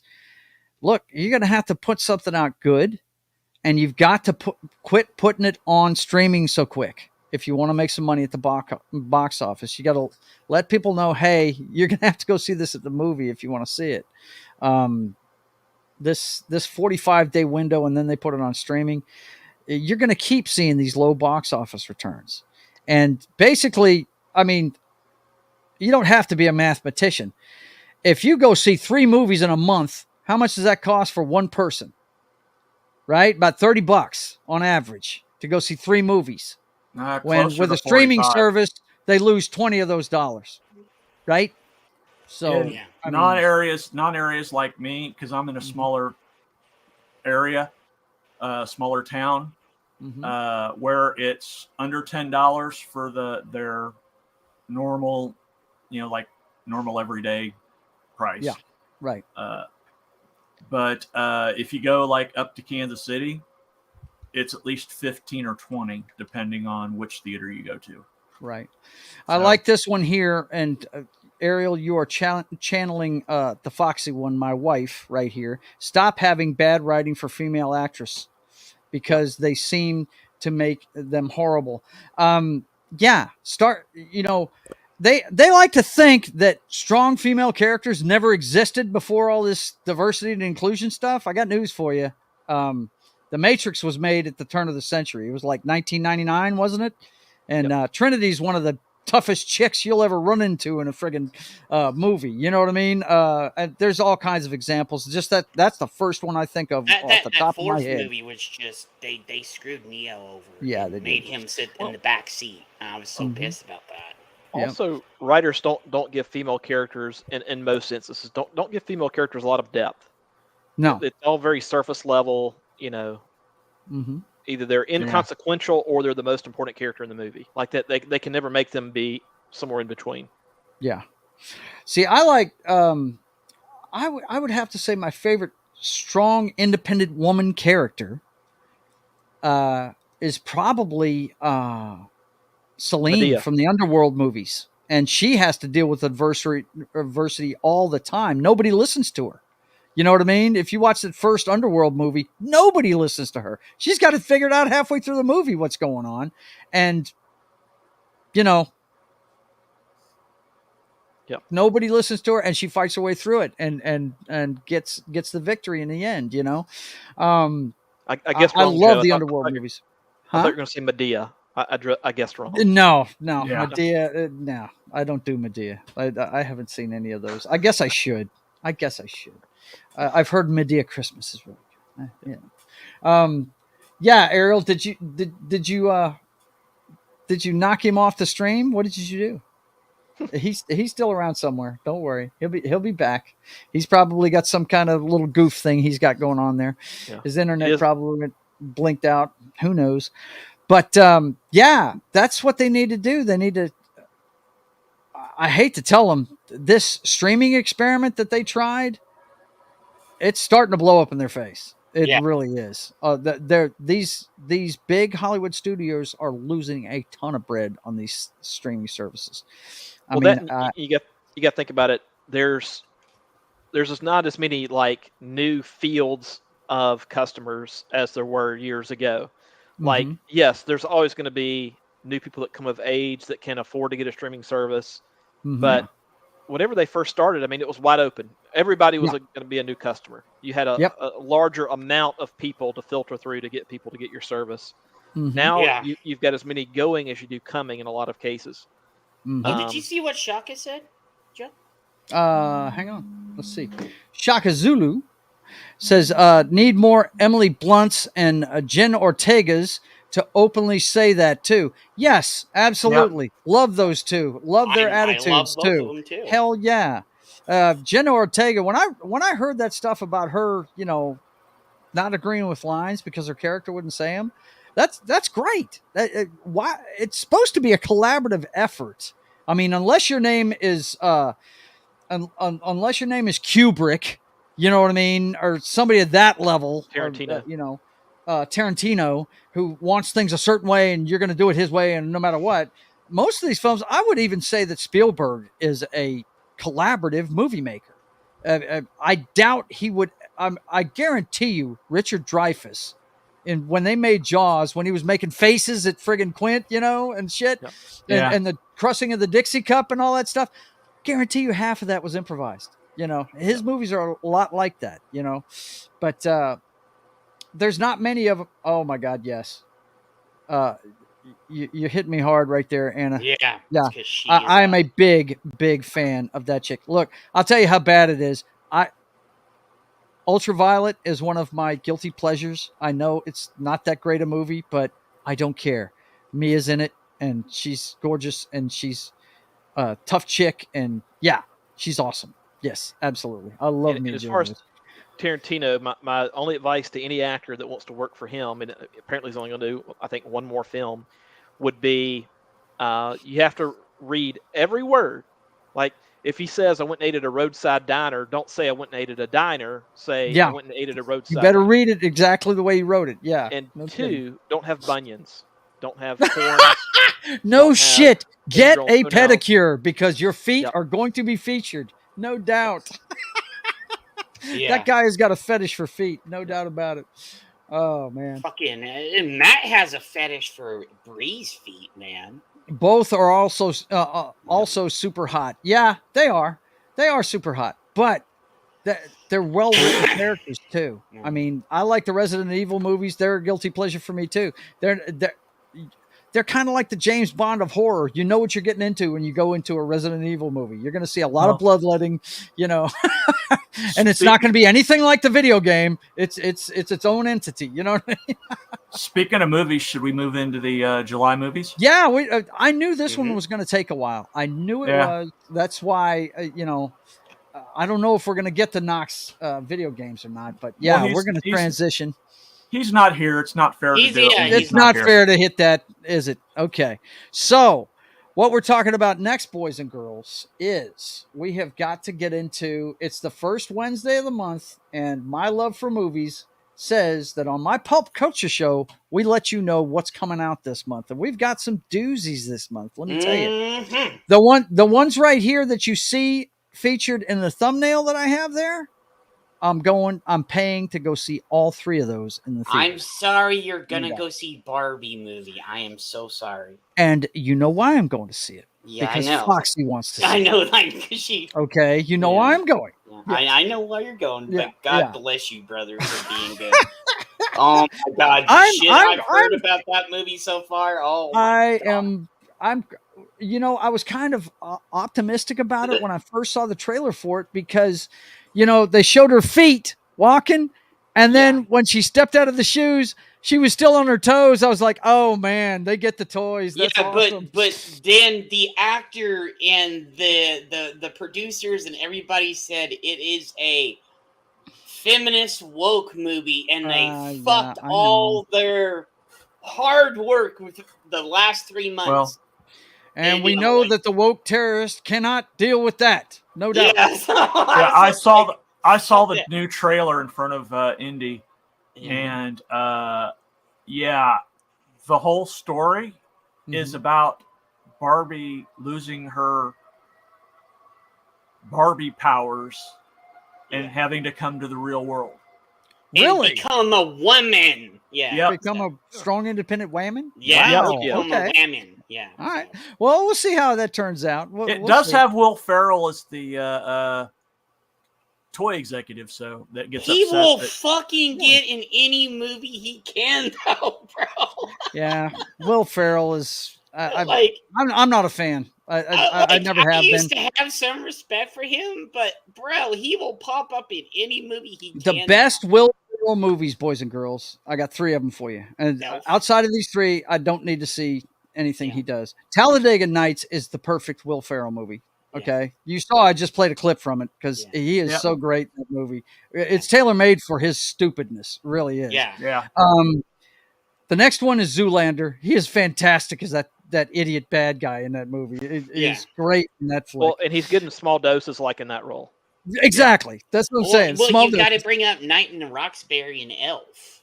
Nah. Yeah. No. I don't have to bring those up. No, I don't, because I don't get into them. That's me, though. That's me. Yeah. You can love them all you want. I don't those like them. 2 were him just being the silly motherfucker. The other one is Semi-Pro, I think is the name of it. Semi-Pro, the basketball movie. That was a good movie. That one I was agree pretty with good. you on all this. Yeah. Those are the 3 that I can stomach. The rest of it you can have. But anyway, let's get into what's going on this month. Shaka goes, I'm going with my wife too. R.I.P. brother. Yeah. Like, I'm sorry.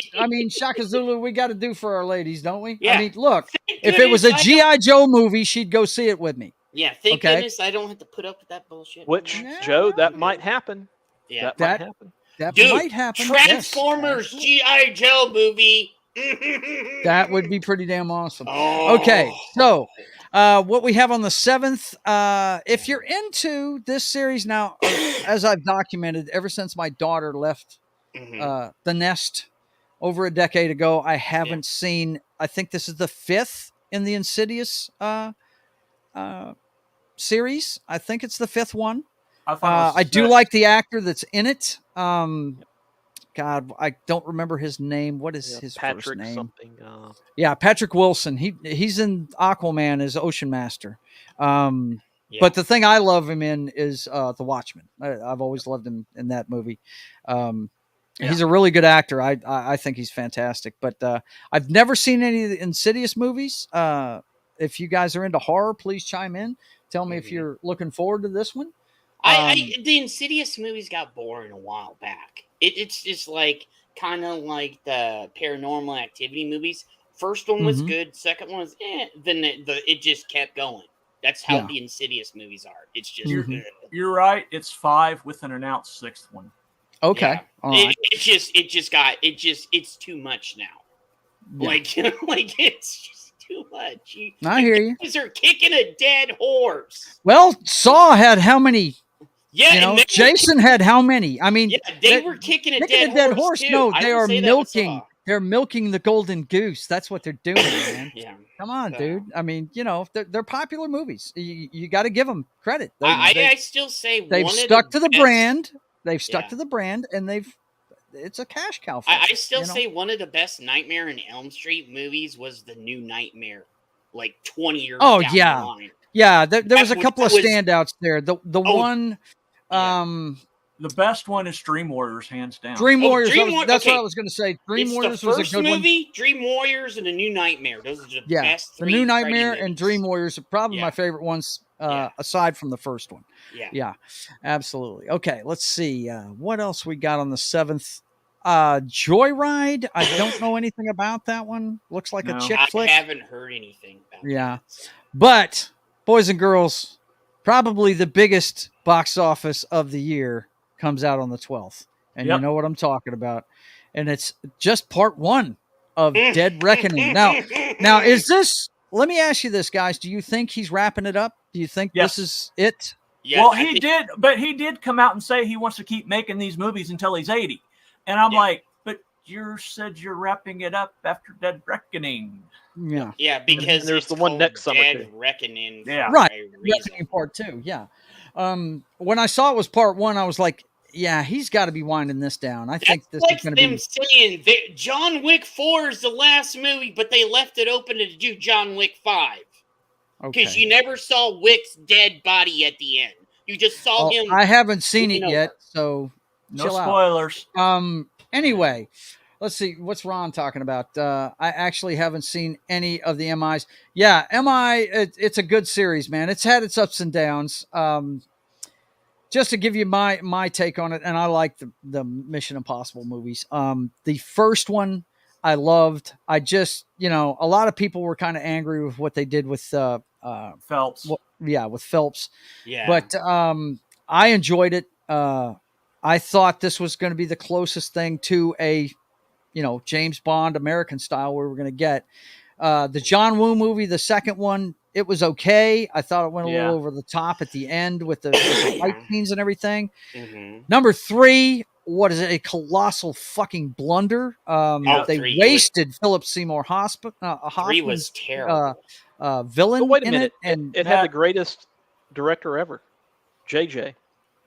Yeah. It sorry, was bad. It was JJ terrible. screwed the pooch on that piece. JJ screws the pooch more Look, man, often when they than- were high-fiving at the end of it in the CIA control room with the girlfriend there and everything, I was like, no. It doesn't work JJ has this way in screwed the the real world. pooch so much he's become a furry. Okay. But I was brought back to it by Ghost Protocol. Well, they brought Uh, that new director in with Ghost Protocol that they've had Yes, all the and way through. Ghost Protocol Yeah. was good. I missed Rogue Nation, and when Fallout came out, I was like, "Oh, I got to see this" because it had Henry Cavill in it, who I love, and I could not find. I didn't want to pay to watch Rogue Nation, right? And I could not find a fucking way to watch it on any of my streaming services or anything. I couldn't find a way to watch it, right?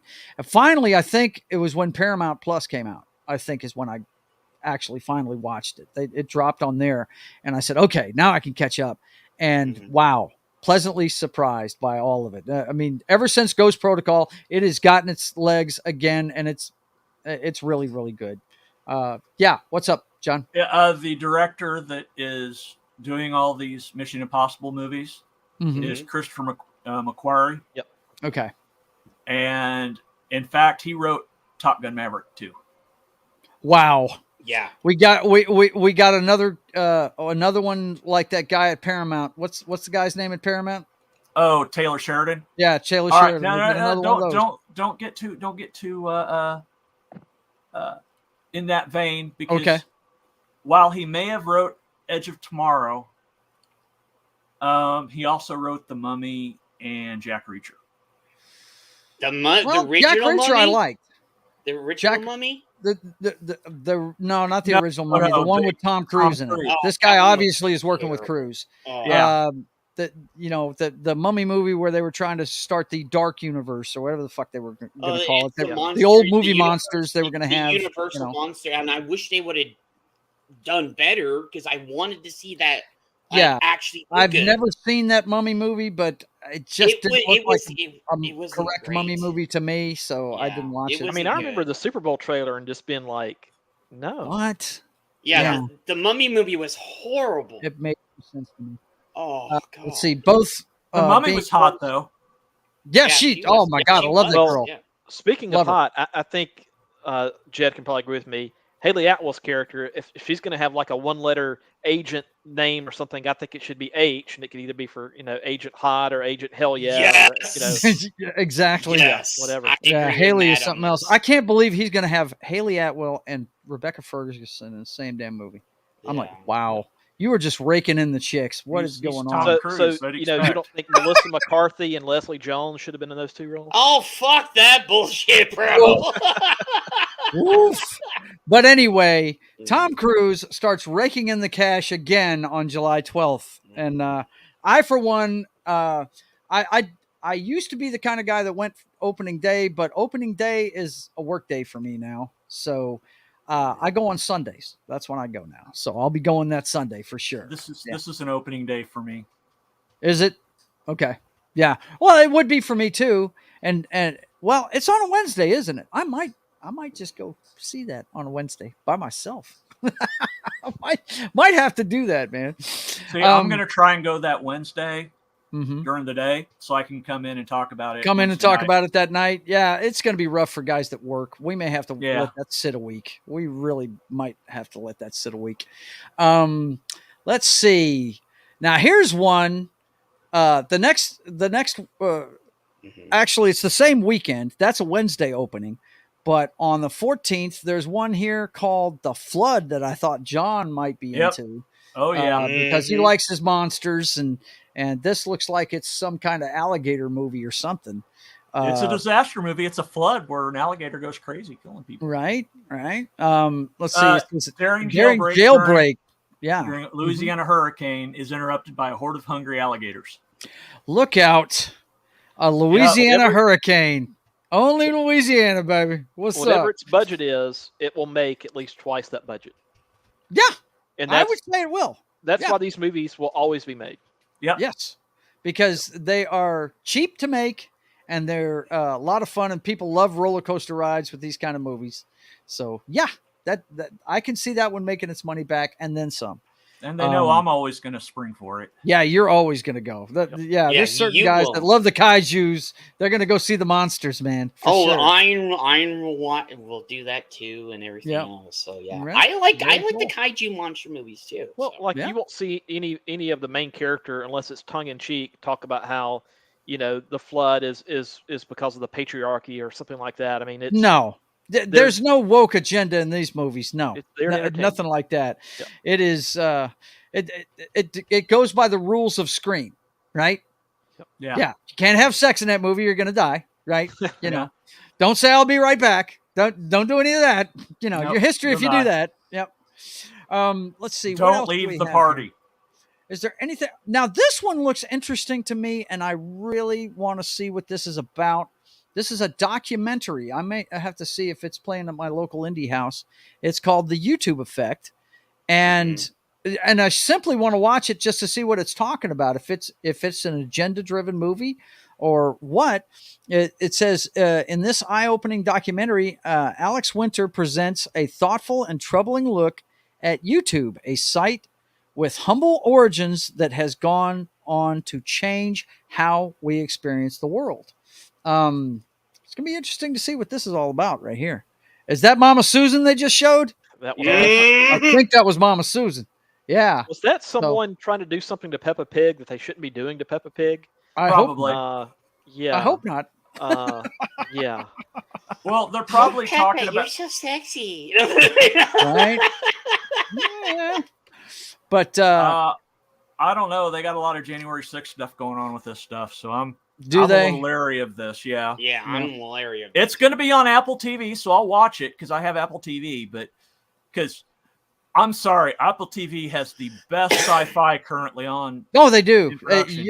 If you want to get when it comes to bang for your buck, Apple TV is the streaming service you want. It's the cheapest Yep. one out there, and it's got the best production value, best writing. When it comes to science fiction, you're going to see some of the best shit you've ever seen on Apple TV. I completely guarantee you. Excuse me, agree with you, John. Absolutely. I love C. Me and Rhonda were talking the other day. We've got to get like a month subscription so we can binge watch the second season with Batista in it. I really want to see that, man. He's playing old homeboy's brother in it or something like that. So they haven't always hit a home run because Foundation was a little. I mean, if you weren't a fan of the books, you'll think Foundation is fine. Yeah, But if you're a fan of the books, you're going, "That's not Foundation." What the hell you're is like, that? because I Yeah. read the Foundation books and I was like, and see, I've never read it and I enjoyed it. Well, I read them in I I read them starting in high school. So yeah. Mhm. So and I read them. I think I read them in high school too. So I was just like, Uh oh. Small time Red Republic Shirt's in is here. being recognized by a Red Shirt. How you doing, man? Good to see you. Good to see you.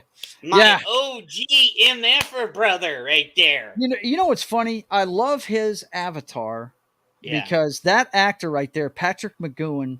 yeah, Most people, I mean, if you're a fan of that show where that comes from, right? Yeah. I love that was show. it The Prisoner? Is that the name Yes, of it? Prisoner. Yes. be seeing you.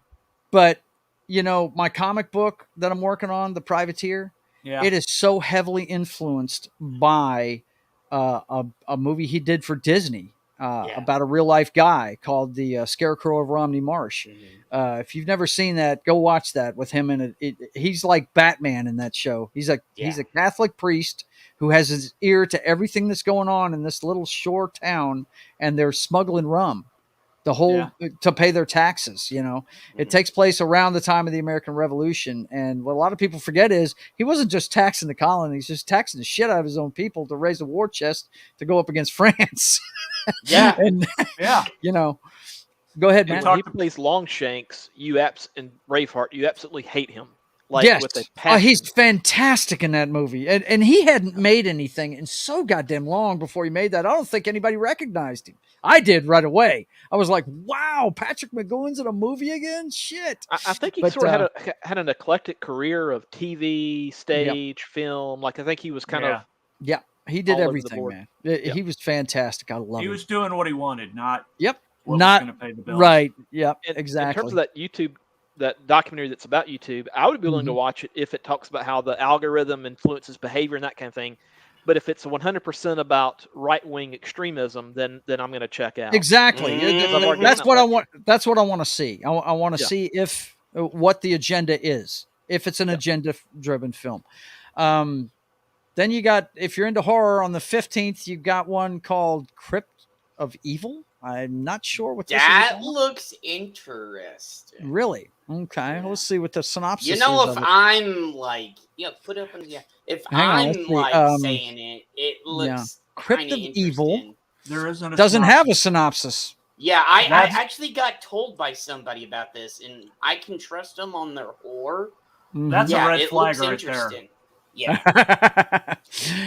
Hidden amongst the dead lies an evil that can never be buried. Is that what that buried, says? yeah. Okay. All right. Well, And it looks very, very interesting. It will because probably do. Oh, sorry. It'll probably do okay. I think because- I got told it was Italian too. So Italians make good horror movies. Yeah, because horror makes money because horror is a cheap genre to make movies Yeah. in. And during the 70s, some of the Italians that made horror movies during the 70s and 80s and 60s, oh my goodness! Yeah, some of the stuff Oh, they put they out was were pretty grisly. Yep. Ariel says, "Ooh, Daddy Coffee Joe shilling his comic." Well, of course I do on my own channel. Yeah. Let's see. When is Daddy Coffee Joe gonna let everyone shill their stuff since he's shilling his comic? I always let the guys talk about their stuff at the end of the show.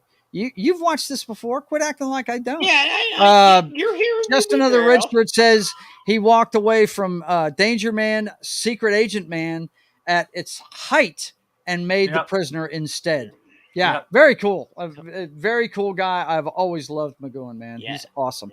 The Y looks like a J. Okay. Yeah, that's what I was thinking. I was like, what? I will definitely watch that. Love my horror. Yeah, laugh Will out loud. Snakes. Yeah, Yeah. absolutely, man. Absolutely. Now I'm thinking of the song "Secret Asian Man." So Secret Asian Man. Yeah. Yes. Rice. that's what it sounds Give me like. some rice. That's what it sounds like. please, Yep. All right. Let me see. And then we get to the 21st. Now, this is going to be an interesting discussion. It'll probably take us to the end of the show. Sorry, Knock. We're probably not going to get to your video games today. Yeah. Yep. Sorry, It's bro. like when Jimmy Kimmel says he ran out of time with Matt Damon and didn't Right. get Yeah. to him. Yeah. Look at what we got going on the 21st. I'll blow this up a little bit so you guys can see it. We have two, not one, but two blockbusters opening at the same time. Well, I would say one would be a blockbuster. Yeah, I got news for you.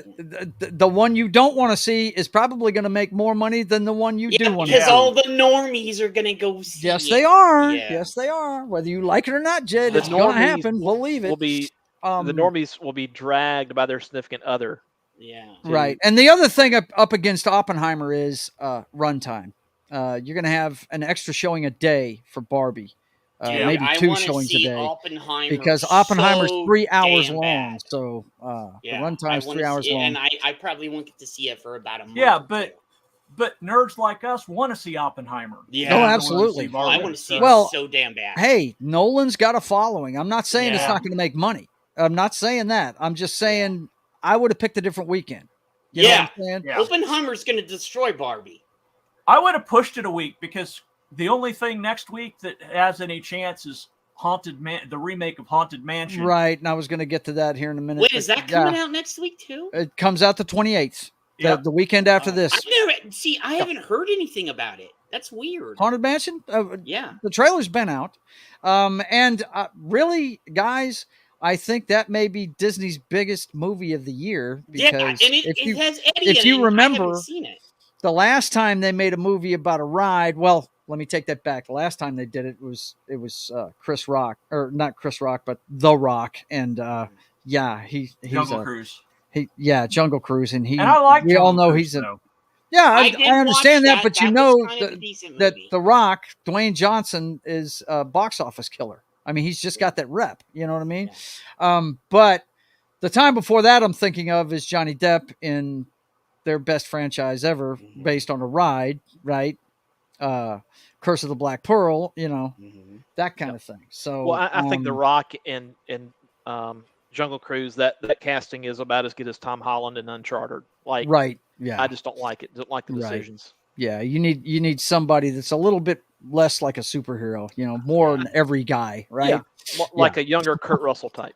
Right, exactly. I do like Cillian Murphy. I never know how to say his first name, but I think he's a great casting for Oppenheimer. Oh my God, this is the showcase for the guy. Okay, now if you guys don't know or are not a fan of this director, Mr. Nolan is in love with this dude. Cillian Murphy is probably one of his favorite actors. He's in damn near every movie the guy's ever made. Okay, he's basically his version of what's the guy Sam Raimi uses all the time. You talking about Bruce Campbell? Yeah, Bruce Campbell. Yeah, this is Nolan's Bruce Campbell if he's got one. Is this guy? Yeah. He's not in every movie, but he it's damn close. That because he's he loves the Evil Dead too a lot, and so when he finally got to meet Bruce, he put him and got to be friends with Bruce. He actually was like, "Hey, Bruce, you want to be in my movies?" Well, my point is, Sam Raimi made Evil Dead. Yeah, I know, but I'm talking about Nolan and them. Oh. What Joe was talking about. Yeah. Well, this is the deal. Friggin' Cillian Murphy has been in a lot of his movies, and he's always played a really, it's always been. He's never been the lead. Yeah. Okay. He's always been a support character. The Scarecrow. He was the guy in what's the war movie he made? God, man. Help me out, guys. The Dunkirk? Beach. Yeah, Dunkirk. He was the guy that they pulled onto the boat and was so scared to death he ended up killing one of the kids, right? He's always a support character, but in an impactful way. And I'm really looking forward to this because the guy is a good actor. He's really, really good, and the cast for this looks fucking dynamite.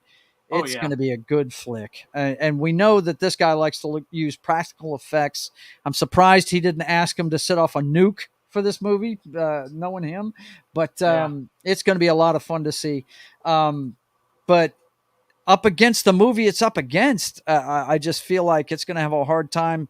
As far as the winner of this battle head-to-head, it's going to be Barbie. More of the normies are going to go see Barbie. And just the fact of the runtime is that hurts it too, because you're not going to get as many showings. But Barbie is the other one. And go ahead, sir. I was going to say, this is Oppenheimer's cast.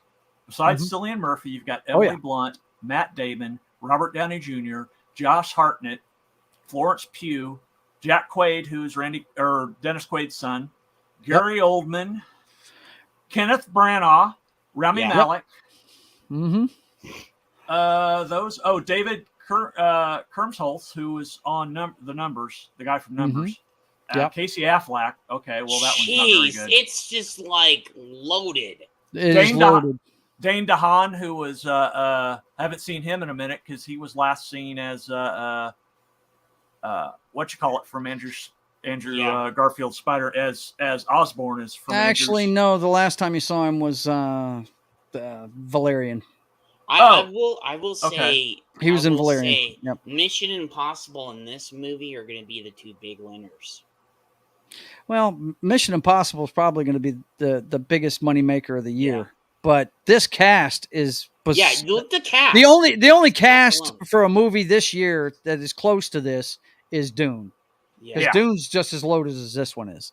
But yeah, I am looking forward to it. Yeah, I'm me looking too. forward to the message they're trying to he's trying to send with it. Which, knowing Nolan, it's going to be interesting to which way he slants it. You know what I mean? Yeah. Yeah. And we do know that historically Oppenheimer was really skittish about what he had created. Yeah. And it's going to be interesting, that portrayal, after they do the test and see how he reacts to it. It's going to be great. I can't wait to see it because there's very few directors that I would say I would go see a movie with that guy's name on it. Christopher Nolan and the Deneuve guy that's doing Dune is probably the only two guys going today that I would say, hey, Denise Villeneuve. yeah, I never can pronounce his name right, man. Obviously, you don't watch my Thursday show very often because my brother was like, man, just ram it through. Just ram it through. I watch it when I can. It's just I run D&D at that time. I cannot pronounce shit worth a damn, dude. Let's say the French guy. Yeah. The French guy. That's it. I love the French guy stuff. Either French or French Canadian. I'm not sure good which. movies. But Barbie has got. I could not believe the casting of Ryan Gosling as Ken. I was like, oh my God, no, come on, man. Because the last thing I watched with him in it was Driver. And I love that fucking movie. It's so great. He's a really good actor, man. I really like Ryan Gosling, but some of the stuff, he does a lot of chick flicks. You know what I'm saying? You know, La La Land. Yeah. The chicks like him doing a lot of they chick flicks. dig him. Yeah, no doubt. I mean, I understand where his bread's buttered and everything. It's just the guy parts he plays, he goes to the nth too, man. If you've never seen Drive, you need to watch it. If you're into dialogue, that's not the movie for you. It's a different kind of movie. It is a different kind of movie. It's like watching Monsters Ball. Like you just get like a totally different vibe from that movie than any, or not from most movies. Yeah, like I like that director. Vibe. He also directed him in a movie called Only God Forgives, which is another weird one that he did, and it's really good, but it's a strange movie. And you go into it thinking he's the lead character, and it's not. It's the Asian guy that's the lead character, you know. And sorry, the only thing I remember about Monsters Ball is Halle Berry. No, he's like only Halle Berry. I remember everything about Monsters Ball. That's a good movie. Hey Joe, check your StreamYard or your tips. My tips? Uh-oh, did somebody hit me up? Hang on Ariel a second. said throws money at Daddy Coffee Joe. Oh, no. What did she say? She said, let's see. Let me refresh it. By the way, while you're doing that, Albert Brooks in Drive plays a totally different character than what you're normally used to seeing with Albert Brooks. Oh, my God, yeah. He's hilarious in most things you see him in, but he is the most evil bastard in that movie, Drive. I mean, you know, that's more proof to me what I've said for years. If you can do comedy, you can do anything. Yep. You know what I mean? And his brother is Super Dave, by the way. Yeah, Super Dave Osborne. Yes. Ariel Ballet, I'm sorry, I can't highlight this, but she says, money for stuff. Thank you for the $5, young lady. I appreciate you so much. Thank you. Wanted to see how long it would have taken. Yeah, I'm sorry. I'm on a roll. I'm talking my movies. I love my movies, man. He does not see it. That's the reason why I said so. That's it. I appreciate it, man. I appreciate you watching my back. But you look at the cast of this movie here, and we've got... Hang on, let me get it back up here. I've got all this on the same screen, so not as quite the cast as the other one. I see Helen Mirren's in this. Will Ferrell. Oh God, no. John Cena is a Ken. You got to be kidding me. No. You know, half of these are going to be cameos. Simu Liu. Oh boy, the Well, credibility just went out the window right there. They go to an alternate reality and they find these alternate. Am I the only person that likes Kate McKinnon? I don't like. Ever since Ghostbusters came out, I hated her. Yeah, well, I mean, you know, I think she's funny. So, you know, I don't know who a lot of these people are. America Ferrera. Jesus, Yeah, I don't Rhea know who any of these Perlman's people. still alive? I didn't know that. Yeah, fun Yeah. fact. Oh, I know who Fun America fact. Ferrera is, but us Dua Lipa. Mm-hmm. Hang on, let me see. Rhea Perlman. Yeah. What's the chick's name that they just put on Star Trek? That's an engineer that's driving me nuts every time she's on screen. Oh, I remember in Scrooge, the bitch hit me with a toaster. Makes your cheeks all rosy and your eyes know, as bright as stars. I know, and I'm blanking. I am too. But See, she's yeah. on Star Trek now, and I really wish they'd kill her off really fast. I don't watch it's driving any me crazy. Star Trek now. Yeah. The last time I watched Star Trek was the end of Picard season 3. I don't watch anything because Picard it's season 3 was good. I enjoyed the it's hell out of it. Kurtzman Trek. That's all it is. Carol Let's see. Kane. Carol Kane, that's it. Yeah, they Yeah. need to get her off the new Star Trek fast. Anna Gamesland says, "Ladies, did you like Extraction 2?" Talking to Ariel. I haven't seen either one of the Extraction movies, but I need to sit down and watch them. I hear they're good. Yeah, I probably may watch one of them tonight Yep. or something. Well, Okay, I can't. let's We got see. games to show. The last weekend of the month, we've got Bro, Haunted Mansion. Bomb. And was it Eddie? do you in think this? it's going to bomb? A Matt? single really? mom hires her tour guide, a priest, and a help excite her newly bought after it. Bro. Yeah. The remake nobody wanted. Yeah. Bro. Well, it's a remake. I thought this was just based on the ride. Is It is Eddie based in on it? the ride. Is yeah, Eddie that's in what it? I thought. But Eddie Murphy did the first one. Yeah, he did. But is Eddie in this one? I don't know. Let's look. Probably not. What I know. with having Rosario But you said Dawson, bomb. Why did you say that, Matt? I just don't think it's going to do well. No, it's Really? not going to do well. Especially, it's Disney. Disney goes woke on everything now. Well, You know. Rosario With it having, Dawson's in it. Yeah, it came out in 2000. Jamie Lee Curtis, Winona Ryder, Jared Leto. What? Yeah, it's got a lot of big names in it. Danny DeVito, Rhea Danny Perlman's DeVito, husband. Owen Wilson, Dan Levy. I don't know who Mr. Stanfield is. Well, yeah, we're it's, getting into names I don't know now. Haddish. Yeah. But the top 8 there, I know pretty much. Jared Yeah. Leto in a Disney movie? Dude, Interesting. It's just I Interesting. it's ghosting time.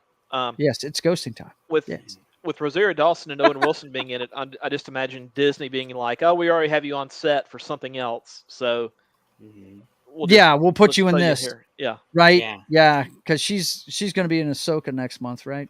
Yeah. The So. first Haunted Mansion came out in 2003. Starred Mhm. Eddie Murphy, Terrence Stamp, Wallace Shawn, Marsha Thompson, and Jennifer Tilly. Okay. All right. I've Yeah. I've never seen it, so I wouldn't know. That was when Eddie pretty much, Yeah. I wasn't watching anything he put out because he was in a G-rated phase. And I was like, what? This. Nah. Ron says, talk about a movie that no one wants. Yeah, I mean, yeah. I think it's going to do better than most of the stuff they're putting out this year. Yeah. Because the parents will take kids to it. It's PG-13, but that's mild. A lot of parents will take their kids to it. Ariel says, don't forget to mention the Muppets Haunted Mansion, John. Don't forget that one. Okay. Does that have something to do with the ride too? I don't know. I don't know. I don't remember that much. Yeah, I don't even remember that. Yep. It came out in 2000 or 2021. I completely missed it. I didn't know that never was a heard movie. anything about that. Yeah, so it's based on the attraction. So. Wow. I never heard. I literally I haven't heard anything about that. Very, very interesting. That was on Disney Plus, and it was good. Well, then why in the heck are they making another one 2 years later? Right? Because I Disney. saw this. I didn't see this, but I saw this advertised, and I had just completely glossed over it. Well, I that's the still think Muppets. that's There you go. cool on that ride. How that has the ceiling or the walls go up when you're in the lobby area. Haunted Mansion. Wouldn't even know. Yeah. I've never been to Disney it's a World, cult, Disneyland, none of it. effect. I My- remember why I blew it off now because they cut Frank Oz out of it. That's when they dropped Frank Oz from being in the Muppet movies. Oh, well, that's kind of Yep. dumb. That's like not having comic book fans in the writer room. What the Yep. fuck? Oh, What you are you mean doing? how Marvel and DC does shit now? So It's unbelievable. Yeah. All right, boys and girls, we have hit the 2-hour mark, and you know what that means. I got steak coming. So actually, Yeah, it's he's got chicken and dumplings tonight because the restaurant that they usually have their get together at is closed tonight. Oh, Oh. shit. They're on vacation. So Rhonda decided to pull out some of the chicken we cooked and refroze, and she's doing chicken Okay. and dumplings. And she says she's going to have it on schedule. So, John, Yes. you need to tell them where you at so I can get Well- my chicken and dumplings. All right. Well, real quick, you can find me on Pop Culture Minefield. Tomorrow at 10 a.m. is the return of Keith to morning coffee with. Yes. And because we lost, Brian sadly had to step away for personal reasons. But Keith is back, and tomorrow morning is the 50-year or 85 years of DC Comics on film. Okay. Very cool. 85th anniversary. So the Alright. first DC Comics property that was filmed. So Mhm. we'll be talking about that. So obviously this is Keith, so you're going to get tons of knowledge. Yes, absolutely. If you haven't Keith watched is Keith, awesome. guys, he's Keith awesome. is very knowledgeable. I've had Gary and Keith both on the Archivist multiple times, and they are awesome to talk to.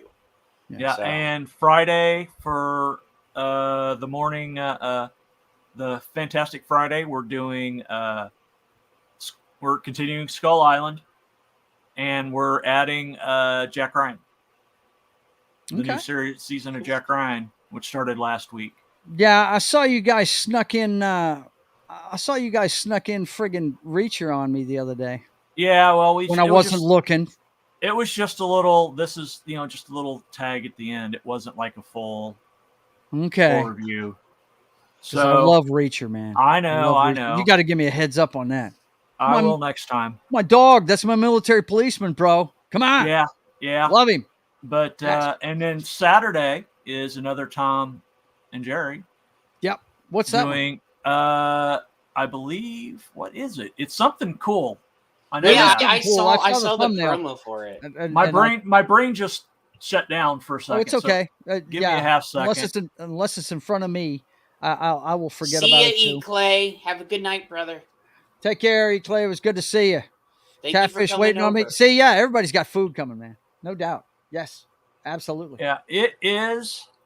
Yes, we are shilling, young lady. Shilling it. Yeah, we're shelling while I'm waiting for stuff to load, and it's not loading. Oh, There it is. Tom and Jerry is doing the first Mission Impossible.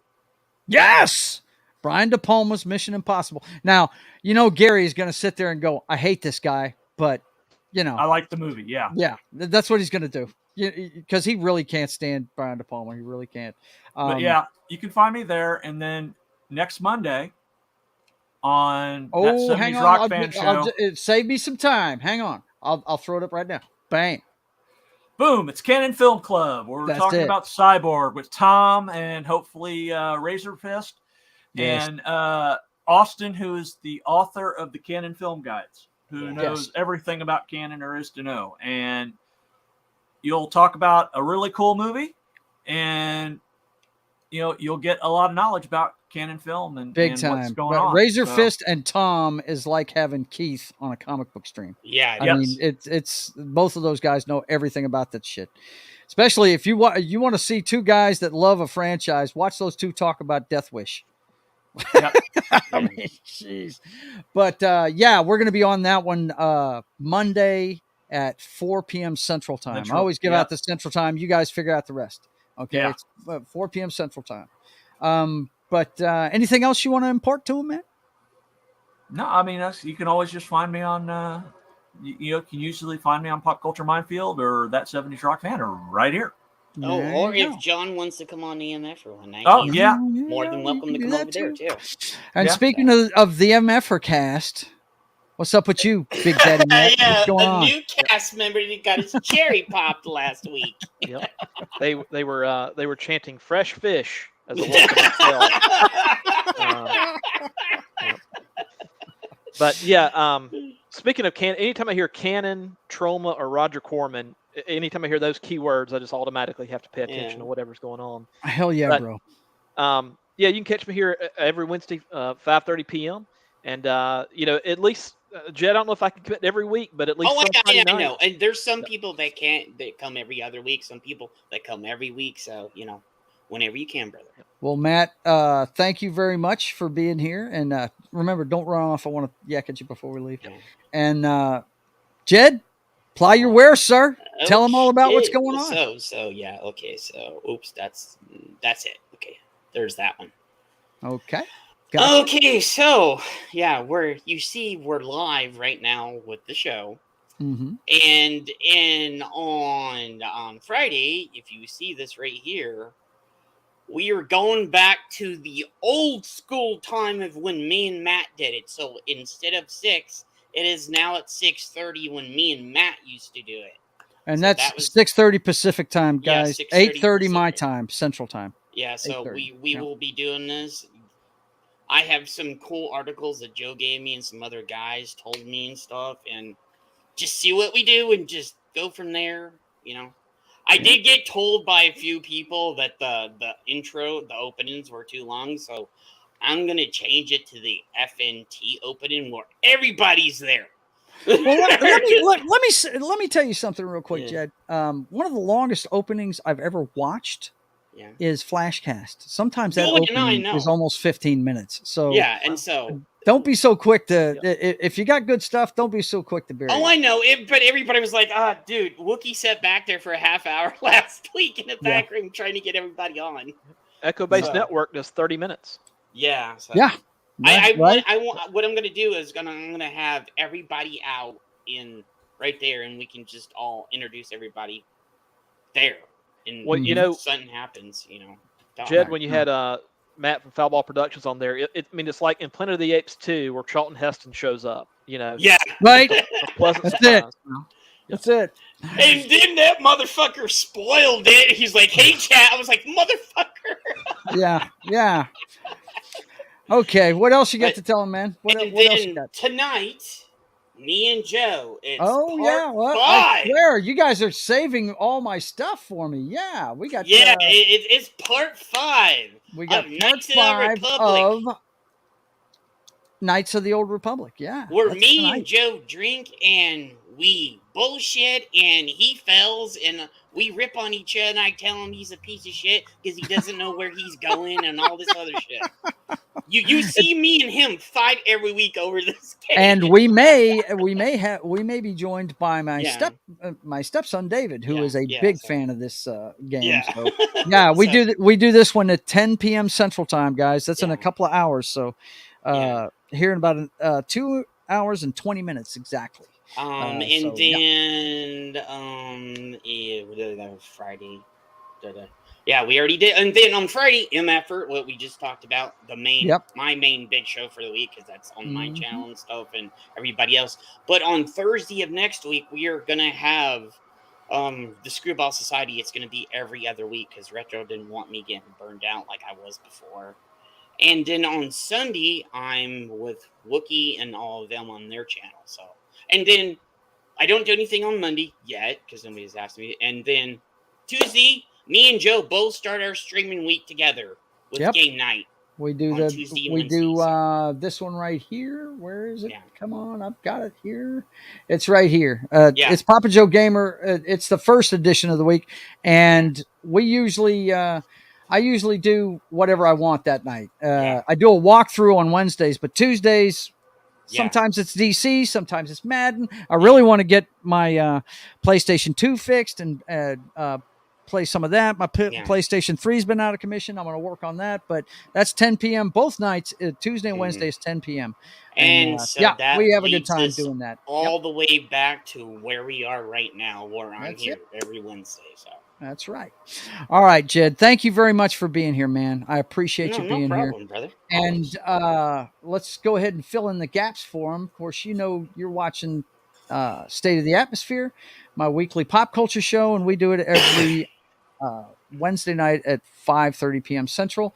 And then, of course, you've got the gaming stream tonight at 10 p.m. Central.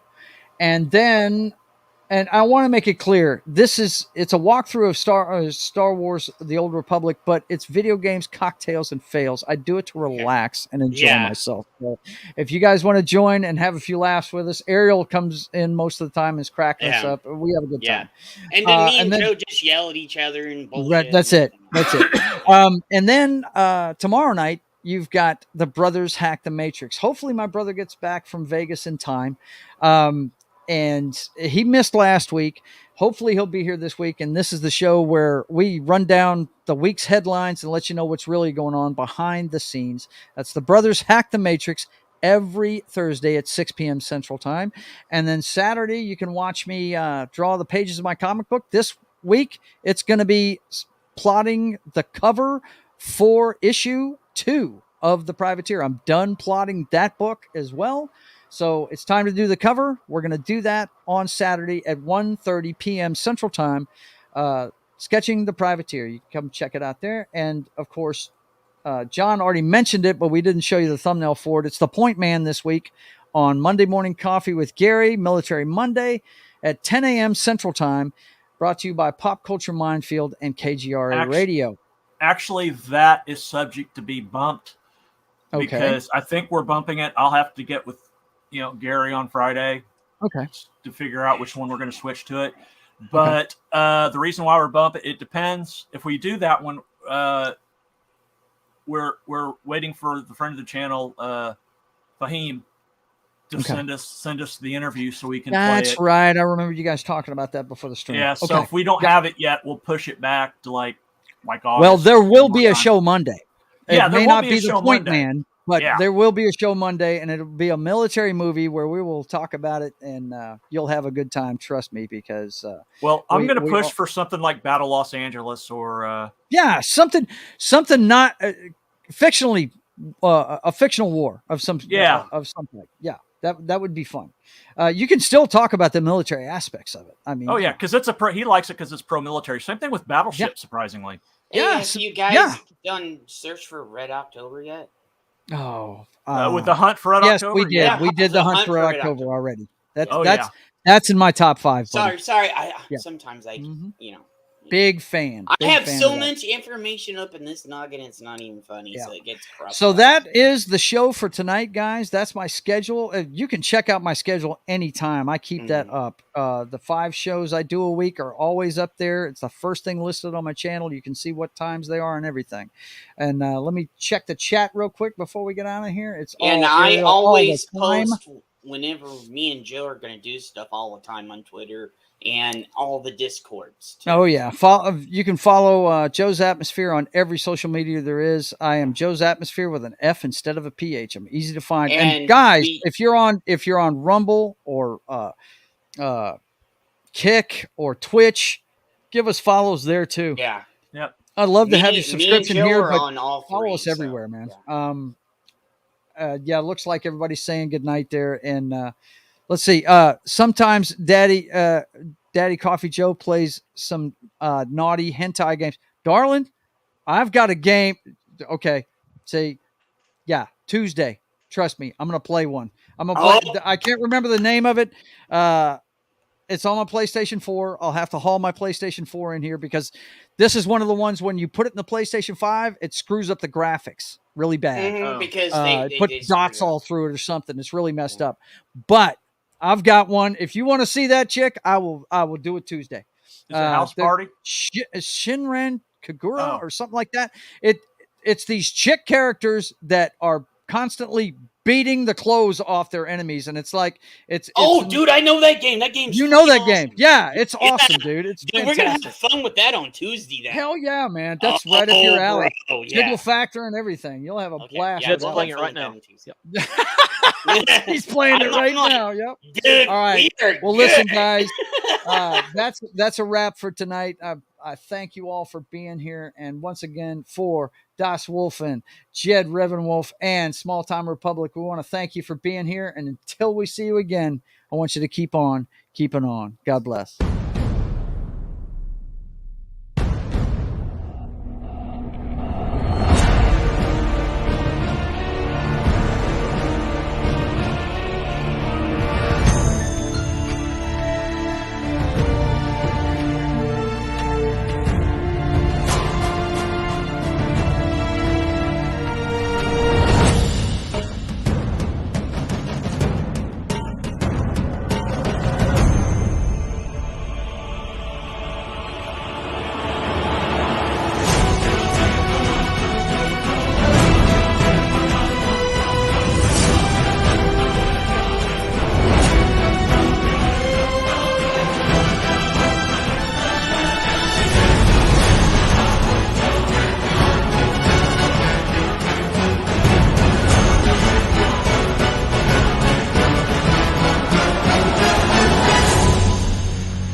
Yeah, man. Do, do, do, do, do, do.